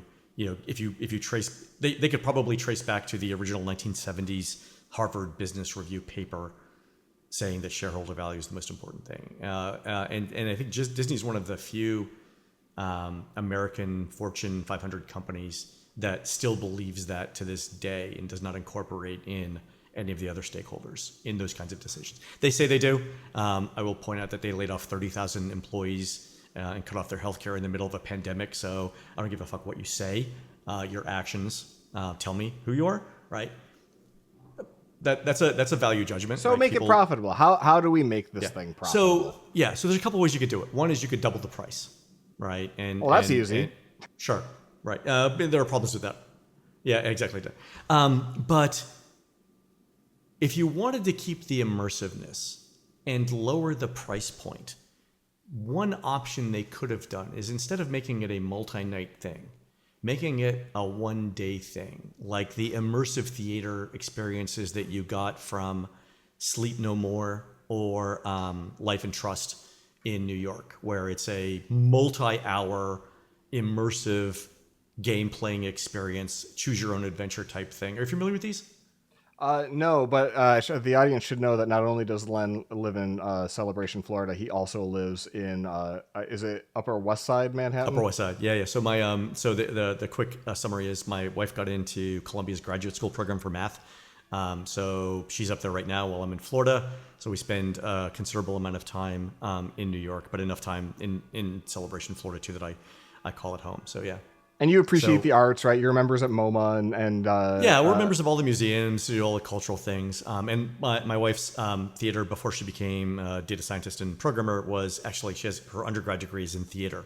She has another undergrad degree in math and now a graduate degree in statistics from Columbia. I like to tell people, ask me what it's like to be the dumb one and the ugly one in a relationship. But yeah, you have some redeeming qualities. I can lift really heavy things and I can still open pickle jars. So I'm very useful around the house. Yeah, so in New York we'll go do these immersive theater things. If you've been to Omega Mart, yes, in Las Omega Vegas, Mart. I could do another one of these episodes just about the Omega Mart in Area 51 or Area 15. Area 15, yeah, Area 15 in Vegas. Yeah. So I think the path forward for immersive things like this is you can reduce the cost substantially and get much more turnover by making it into a 4 to 8 hour experience for people. So basically you do the same thing every day, but you get one group of people per day. Sort of like, like in Discovery Cove and SeaWorld, you can play with the dolphins for a day. Yeah. You can play with the Star Wars characters for a day. Right. And I think that could have been a solution for this. Now you're not going to get so you and we came out of this thing as like born again believers in some new religion that only lasted for 18 months. I loved it. Yeah, exactly. You probably aren't going to get to that level of an incredible experience if it's limited to 4 and 8 hours. The meals, the drinks, the camaraderie, the improv actors and stuff, that level of immersion does take time to cook. But maybe, would you say maybe you get like 80% of the way there? Yeah, I think so. If you could incorporate, so first of all, you wouldn't need to spend so much time in Batu, right? You could incorporate that into the facility itself. But I think, when you and I think back about the highlights of our experiences, it was things like one-on-one time with Ray, seeing the hologram. The food was actually really good. We should talk about how they did the food, because the food and bev team just did fantastic work on that. One of the things they did was translucent fruit, and apparently it took them like 9 months to figure that out. But all anyone talked about was the blue food coloring in the shrimp. Yeah, exactly. The blue shrimp were a little much. Food and bev were the unsung heroes of the Galactic Starcruiser. I met a couple of people afterwards, and I was like, the best work you've ever done. Anyway, but I think, if we could get in those 8 hours, you could get 3 of those moments that you couldn't get anywhere else, right? The translucent fruit, which I'd never seen before. The one time with Ray, the hologram, the experience of, helping Chewbacca, smuggle something. Right? If you could do that, right? And you could charge, and I'm just throwing a number out here, $800 to $1,000 for that day. That, I think, would be more viable, a more viable proposition for more people, right? You may not be able to commit 2 people for $5,000, but there are enough people willing to spend $1,000 each for a day. Absolutely, yeah, 100%. There's okay, so I'm gonna because I tend to be critical, and I'm not very useful in a brainstorm because I'm all of my clouds are dark and stormy. And this is why your idea is not going to work. Yeah, go ahead. But I'll start with a positive thing, which I don't really believe, but just to kind of protect your feelings. So anyone who's ever worked with me knows I see the shit sandwich coming. But genuinely though, I think that like one aspect of this, why did it fail? Because like the world wasn't ready. And why wasn't the world ready? Because like, you can name drop these immersive theater experiences. I can't. Like this, their target audience doesn't have experience with this. And I think it goes back to the marketing message. Yeah. But marketing can get you so far. To a certain point, like even if they showed you exactly what this is, it would seem like an art film that somebody produced to kind of give you the vibe, like a tone setting piece. 2 days was probably too aggressive and too ambitious for what a lot of people were prepared for mentally and like experientially. Oh, it was exhausting. I needed a break after I got done with that. Yeah. So if you could imagine a 4 to 8 hour thing that eased you into it a little bit and gave you a taste, right? Then you could maybe imagine them expanding, if it was successful, into something that did include an overnight. So that I totally agree. I think if they'd started with that route, it might have been more successful. Now, here's where I struggle in terms of the profitability angle, because you're not competing against, zero opportunity cost. Like the alternative is, what do they do? And I could pull it up here, but like we both know, like on a peak day, a ticket to Disney Hollywood Studios probably currently maxes out at $230 per person. Yeah, somewhere over $200. Somewhere in that before tax. And then if you do the Premier Pass, which is an add-on that lets you ride all the rides in that park for one calendar day, for if you pair it with the ticket, that can be as high as, is it $400 per person? I paid $450 per person over Thanksgiving at Disneyland. So for two people to get into the park, we're talking $700. Well, you're looking at $650 per person easy. So you're already at $1,300 right there. Right. So if you're saying, oh, this could be 8 hours of this like really, really like avant-garde experience and low traffic, low volume thing for like 800 to 1,000, and the alternative is the same rich person just shows up and pays us $650 to go on all the normal stuff. That the delta here in terms of like what's the cream look not like? Big enough. Yeah. I don't think it's enough margin to warrant the expense, right? That's possible, yeah. So it could be. I don't think people would pay $2,000 for a one day experience, but you got to find that balance.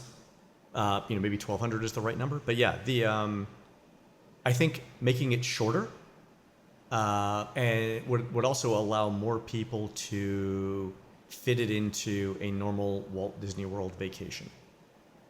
So right now, if you wanted to fit in a Walt Disney World vacation with the Galactic Starcruiser, or back in the day, not only did you have to pay $5,000 for 2 nights of lodging, you had to pay for lodging on either side of that, to stay in Walt Disney World. So now your $5,000 vacation becomes like a $9,000 vacation if you actually wanted to go to Walt Disney World on either side of that. And that's right. That's a lot of money, right? To be clear, it was 2 days, 1 night. So you only stayed 1 night in the room. Night. And that means... No, 2 nights. 2 nights. You had was it 2 nights? Night one, yeah, night 1, night 2, and then you left in the morning of day 3. Oh, yeah, you're right. Okay, good. Okay, so see, it was a deal. If you look at hotel rates these days. Exactly. And all the Four Seasons right by my house is like... Exactly, the Four Seasons. Yeah. That's easy. So okay, so you did get 2 nights, and I talked to, like, because we used a friend who's a travel agent to book all this stuff.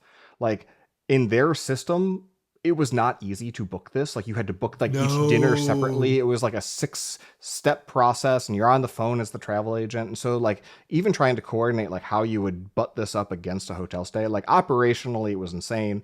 And you're right. Like eliminating that set of problems would have made it all run a lot more smoothly. Yes, let's talk about that briefly. So when I called in to book my very first voyage, 60 days or 6 months before, the person I spoke to when booking said, just so you know, this call is going to take us 40 minutes to do the booking. And I was like, are you reading me the original Star Wars script? Like, what are we going to do for 40 minutes? And he pointed out that, remember at the time, you had to make a reservation to get into a Disney park because we were in COVID. So he pointed out that the booking engine for the Galactic Starcruiser was not automatically integrated in with Disney's park reservation system or their hotel system or their dining system. So that in order to do all of these things, in order to book the hotel, to be able to get onto property, to be able to have the dining, to be able to go on into Batuu, to be able to get the lightning lanes, the ride passes to ride the rides, each of those required this Disney cast member to type in my information in multiple different systems over and over again. And that's what took 40 minutes. Obviously there's a lot of things that they could have ironed out, and had it been successful, they would have ironed out. But you gave me another idea. So you could shorten it. I'm always like wary of things that sound like you're making an experience worse to try to like just goose profitability. But for 4 to 6 hours, like that's, for an introvert, that's a great limit for one day, right? Yeah. That is a long weekend, right? Like in relative terms. You gave me another idea though. Because like, what are we really selling here? It's like being part of the story. The personalized experience in your favorite story. Yeah. And you can extend the value proposition by, here, I'll take an example from the actual Starcruiser, and then you could just build on this aspect. So when you're on the Starcruiser and you're going off world, they hand you a pin, and you put that pin on, and it's the low insignia of the Halcyon, the ship that you're on. You wear that pin in Black Spire Outpost in the theme park. All of the cast members on site who are like quote unquote normal theme park employees, if they see you with that pin, they're supposed to know where you're at, what plot beat you're in the 2-day story. And they will interact, and they'll first of all they'll use the greeting, like, what is it, two suns or something like that, Bright suns, yeah, bright suns, excuse yeah. me. And they'll ask you, hey, have you visited Oga's, or like you here to do something, you wink wink. And if you, while you ride the two attractions, like there's specific kind of like plot beats that they kind of prod along when they see your pin. And I know people, I just heard last week, somebody was posting to Reddit about how they did the Smuggler's Run with their pin on, and those cast members still got excited and kind of did their part, even though it's like, now years ago.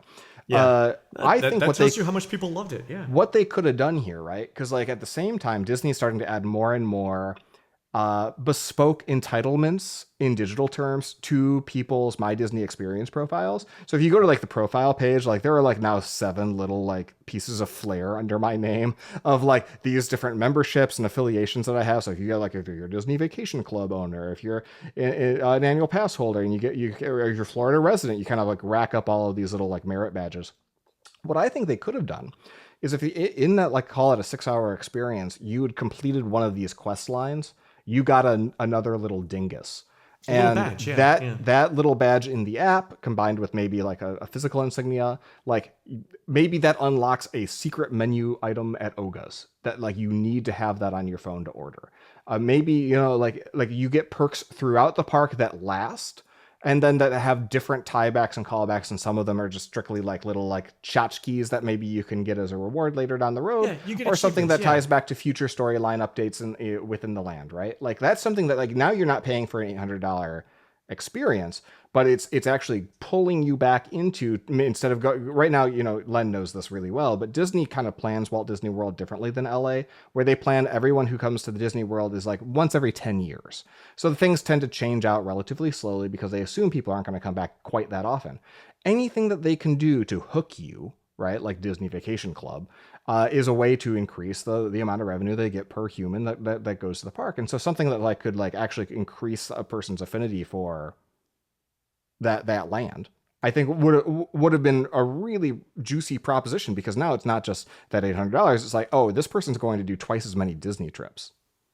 Right. Yeah, I think the thing that we all love, those of us that have hung around theme parks for a long time, one of the things that I really appreciate is when cast members recognize something about me. And I'll just give you a quick thing that just happened recently.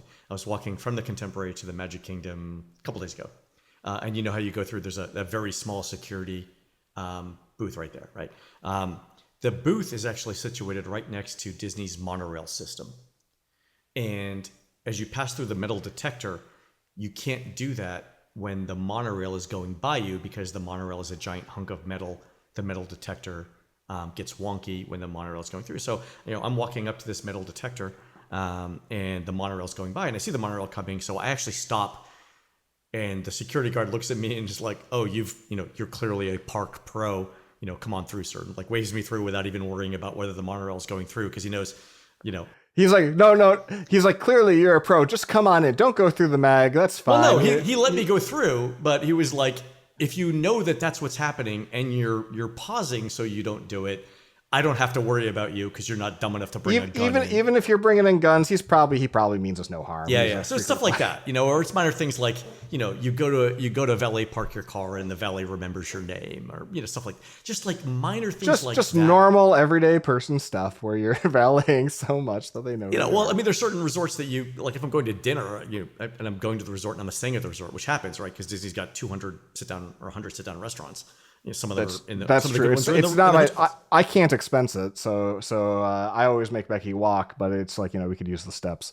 Yeah. Well, there's some places where the public parking is just vastly a distance away, and if I'm dressed up and it's summer, I'm not gonna make my wife walk half a mile, in the Florida sun. I'm gonna valet. Well, you're a better husband than I am. We're not animals, man. Yeah. So you also spend a lot of time up in New York, and so I think your set point for ideal temperature is a little bit lower than mine.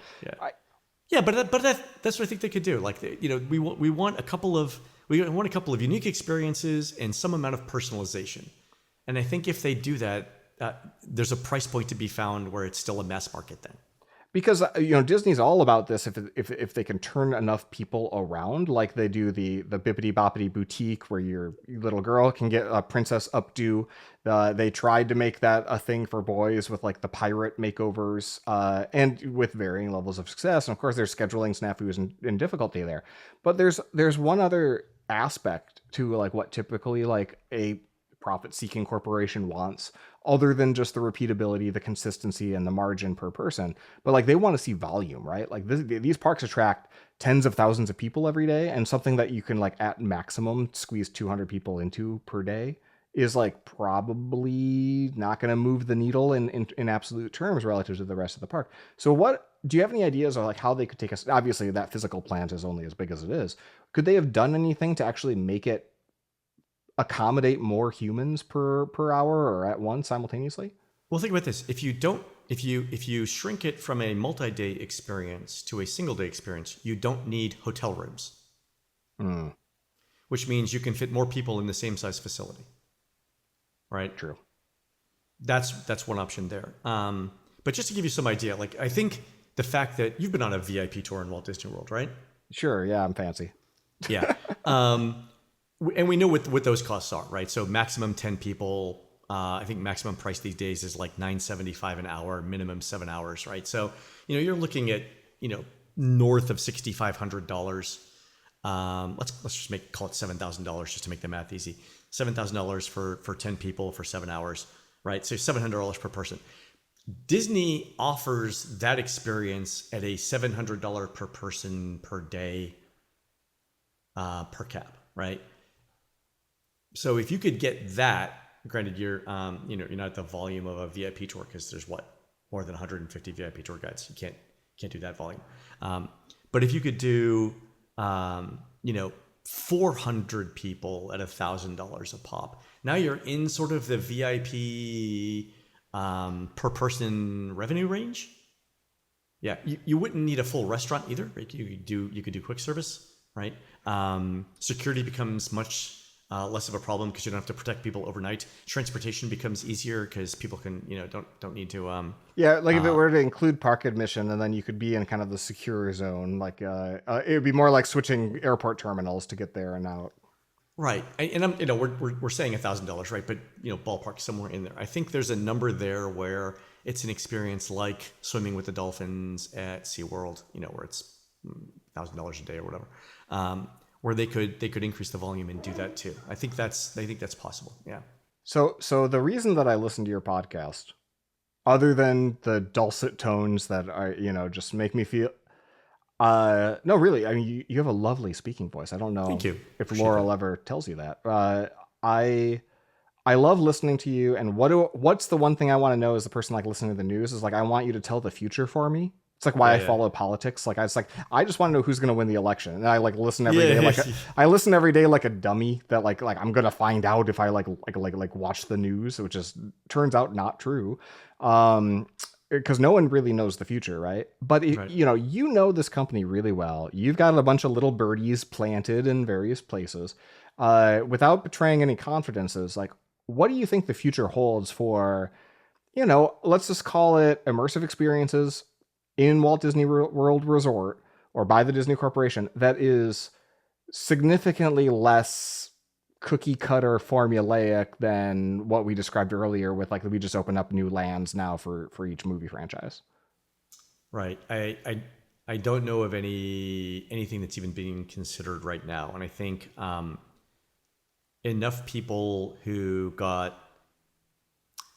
were involved in the Starcruiser that when it closed, they're still with the company, and they're probably going to be gun shy about it for the next 5 to 10 years. So I wouldn't think that anytime in the next let's say 8 years.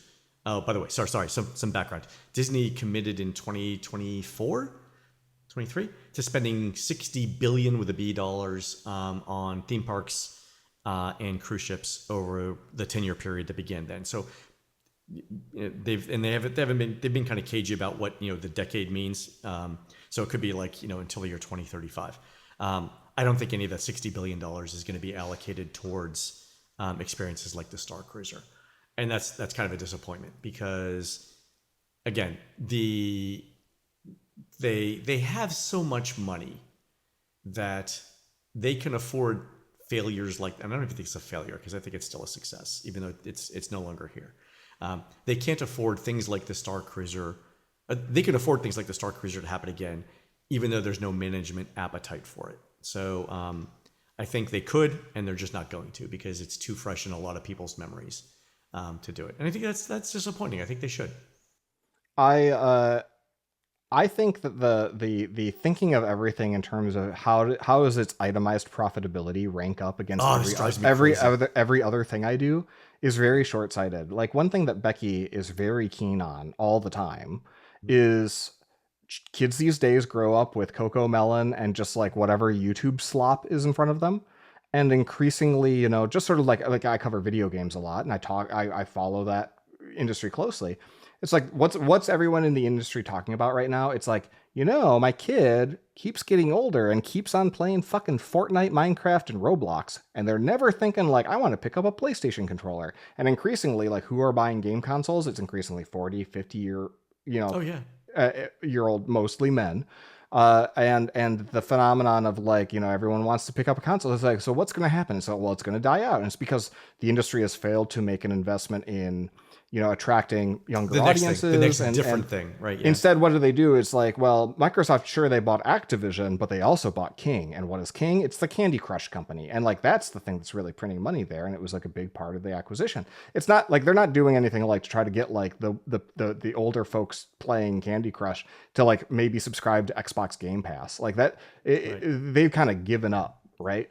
And when you look at Disney and the next generation and their continued pursuit of optimizing per cap revenue, all they're doing is they're winnowing down to whales and we, you know, people now, it's like Disney adult has become such an anti-meme that like people are afraid to even go because it seems uncool because of like uncool people that kind of get parodied and lampooned on YouTube and stuff.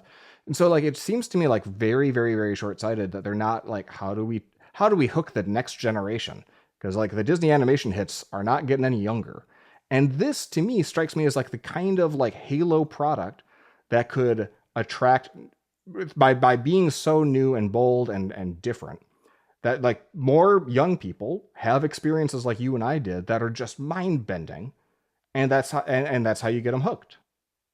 Yeah, I think you and I are both fans of Disney products and Apple products. That's fair to say, right? Yeah, there's a very generous Venn diagram, I think, between those audiences.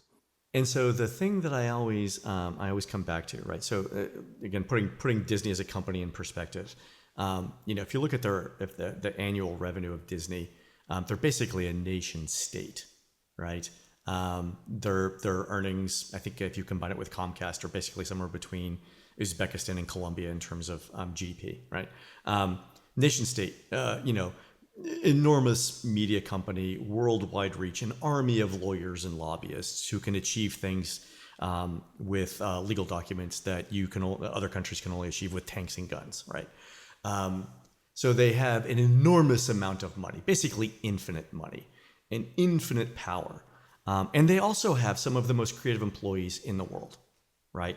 The Imagineers that build Disney's theme parks are the very best of the best. And their cast members not only want to work for the company, but they're very good at what they do. If you think about the limited amount of time we have on Earth, it's impossible for me to accept that the best use of Disney's money and power is buying back $40 billion in shares.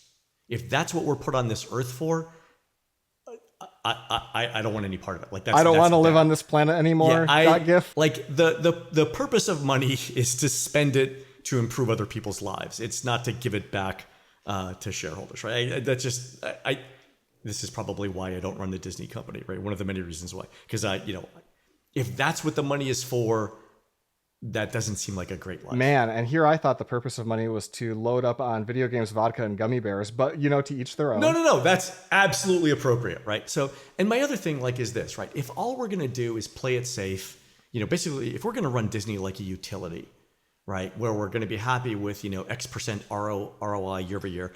Every decision is going to be a safe decision. We're only going to use popular IPs in the parks. We're only going to build rides that are guaranteed hits, right?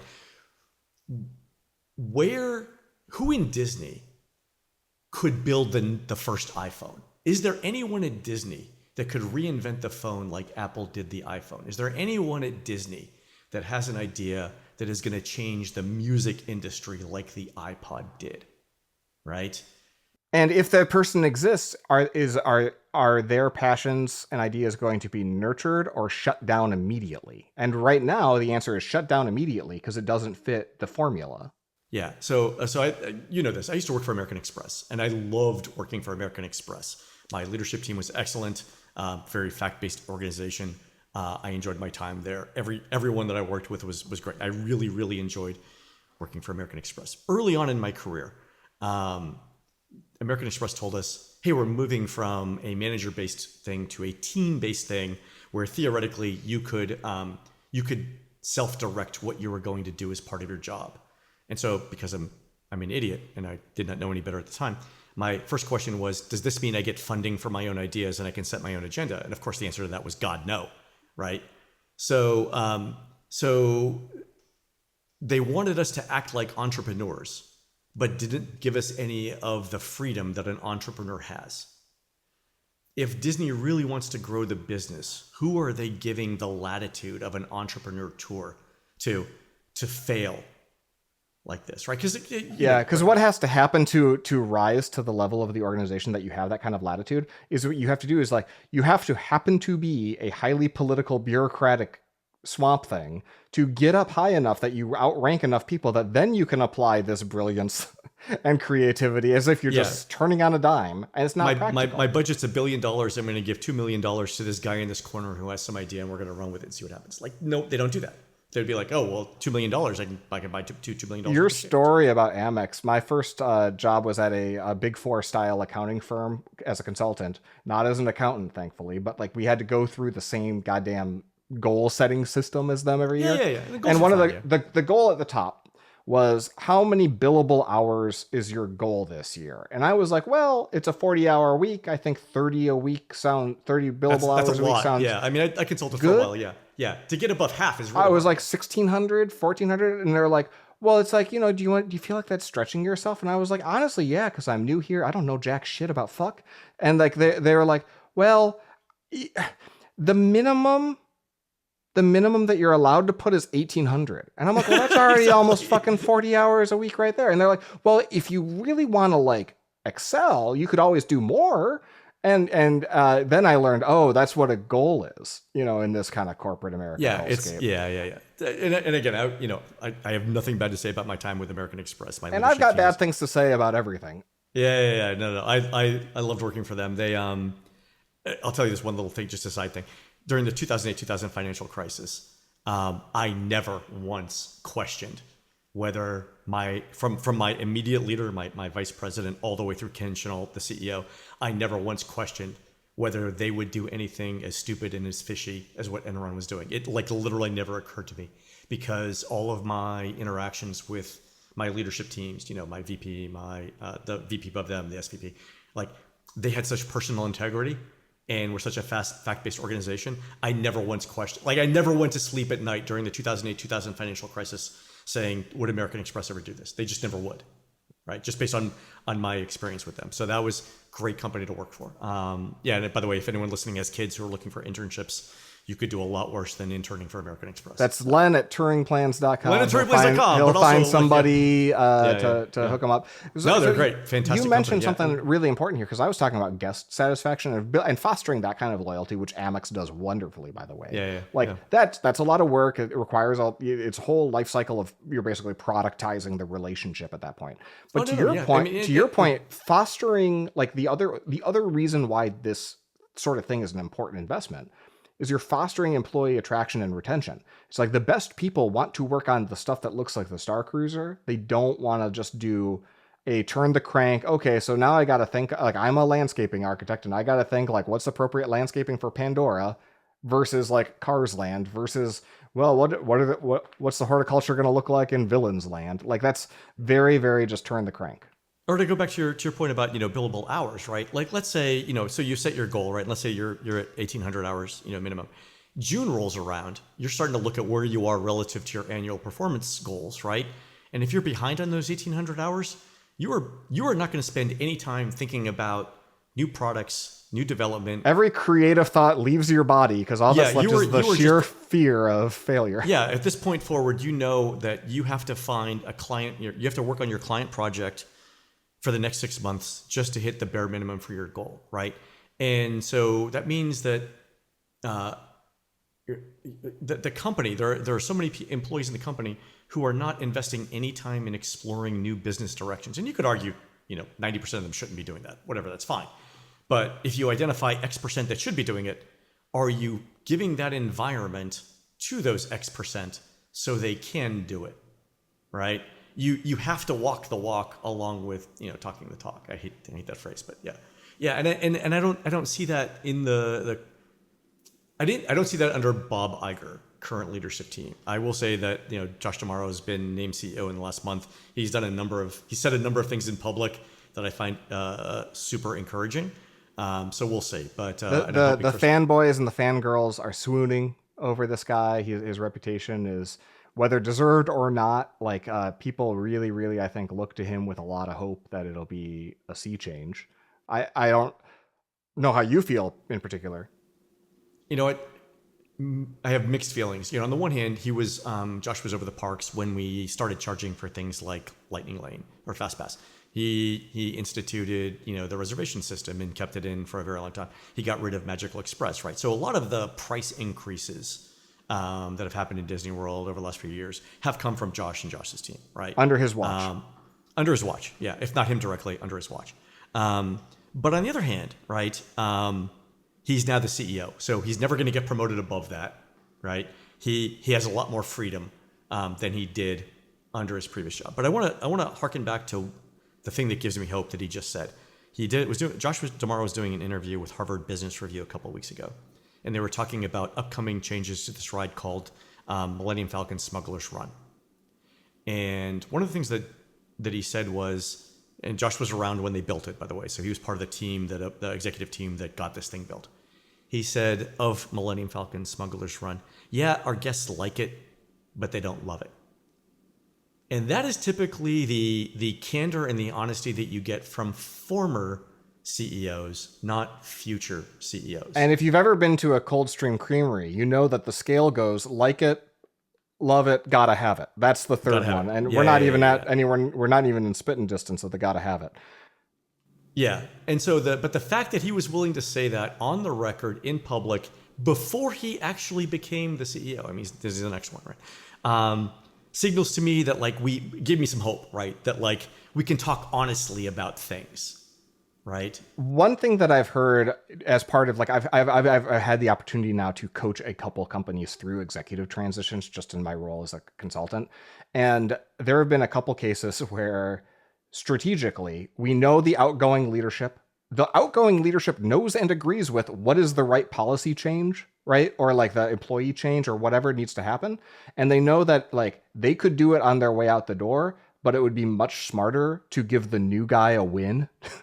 And just wait a couple months so that the new person can kind of come in and be the good guy, and the outgoing one can take their golden parachute and go be the bad cop. Sure. There might be some of this going on too, where he's being set up for some softballs. But yeah. So even if that was stage managed like kabuki theater, like a royal wedding, even if the comment, guests like it but they don't love it, even if that got more vetting than a presidential press release, right? He still said it, and it is. You didn't hear Chapek say that in 2020. Yeah, no, right. No previous CEO, no then current CEO would ever say something like that in public, and the fact that he did gives me hope. So we'll see. So here's how we wrap the show, because we're at 2 hours. And, I know a woman named Jenny Nicholson. Is that her name? She's a influencer. Oh, yeah. YouTube. Yeah, she did a great She did a 4-hour long Starcruiser video that, you don't have to 15 million views on YouTube. Yeah. You don't have to pay $50 an hour honestly, like I didn't agree with her take very much. She sounds like she had a very different experience, and I'm really glad like my cruising wasn't full of people with like goddamn ring lights filming the whole thing. That would have taken me right out of it. So it's kind of not cool to do that. But I realize everyone they've got a life to return to. You've got plans this evening. Here's how we typically try to end this show. All right, go ahead. The guest gets to pick the solution, a one-liner. It becomes the show title. And so the show title is going to be Len Testa says, comma, bring back the Galactic Starcruiser. Yeah. What's the solution? What's the lesson that we should have learned from Starcruiser if it wasn't stop doing that? Do you have anything like teed up and ready for me to just so I can get out of here and type that into my CMS? Yeah, I mean, I think the thing is, Len Testa says Disney should bring back the Starcruiser. I think that could happen with the limitations that we talked about, making it a shorter, less expensive experience. I think that would work. And if you want to do it under if you want to do it for, let's say, the Japanese market, the subtitle could be, Disney needs more. Disney needs to swing for the fences more like the Galactic Starcruiser, right? Way to use a very English-specific idiom in there for the international audience. Yeah, exactly. I was trying. Yeah, but Disney needs more failures like the Galactic Starcruiser, something like that. I think would be. Well, what I wrote down is Len Testa says bring back the Starcruiser. That's great for me. I was thinking maybe the Starcruiser was a success actually. But no, we'll run with that one. That sounds great. And, to be honest, I wouldn't be surprised if Josh D'Amaro, it's D'Amaro, but an apostrophe after the D. Is that right? Yeah. D''Amaro. Yeah. D'Amaro. It would not surprise me at all if he listens to your other podcast. I don't know that Josh specifically does, but let's just say there are. Let's say somebody has a baby birded to him. They go and listen and they summarize. Not only because you're on Disney.com's watch list, but I whole other show. Yeah, right. Let's say he does, and let's say you plug this on the next episode of Disney Dish because you're a true friend. What would you tell him? What specifically to him? Does he just do this tomorrow? Does he let it cook for a year? What's the first project that you might send him down based on everything that we've talked about, so that we end up in a place where 10 years from now, 15 years from now, this is actually a normal service offering? Yeah. Well, I think what I would try to do would be appeal to the direction that Disney has currently, which is every new thing has to have an IP. And that's fine. Star Wars, though, is a particular niche, right? Of fandom.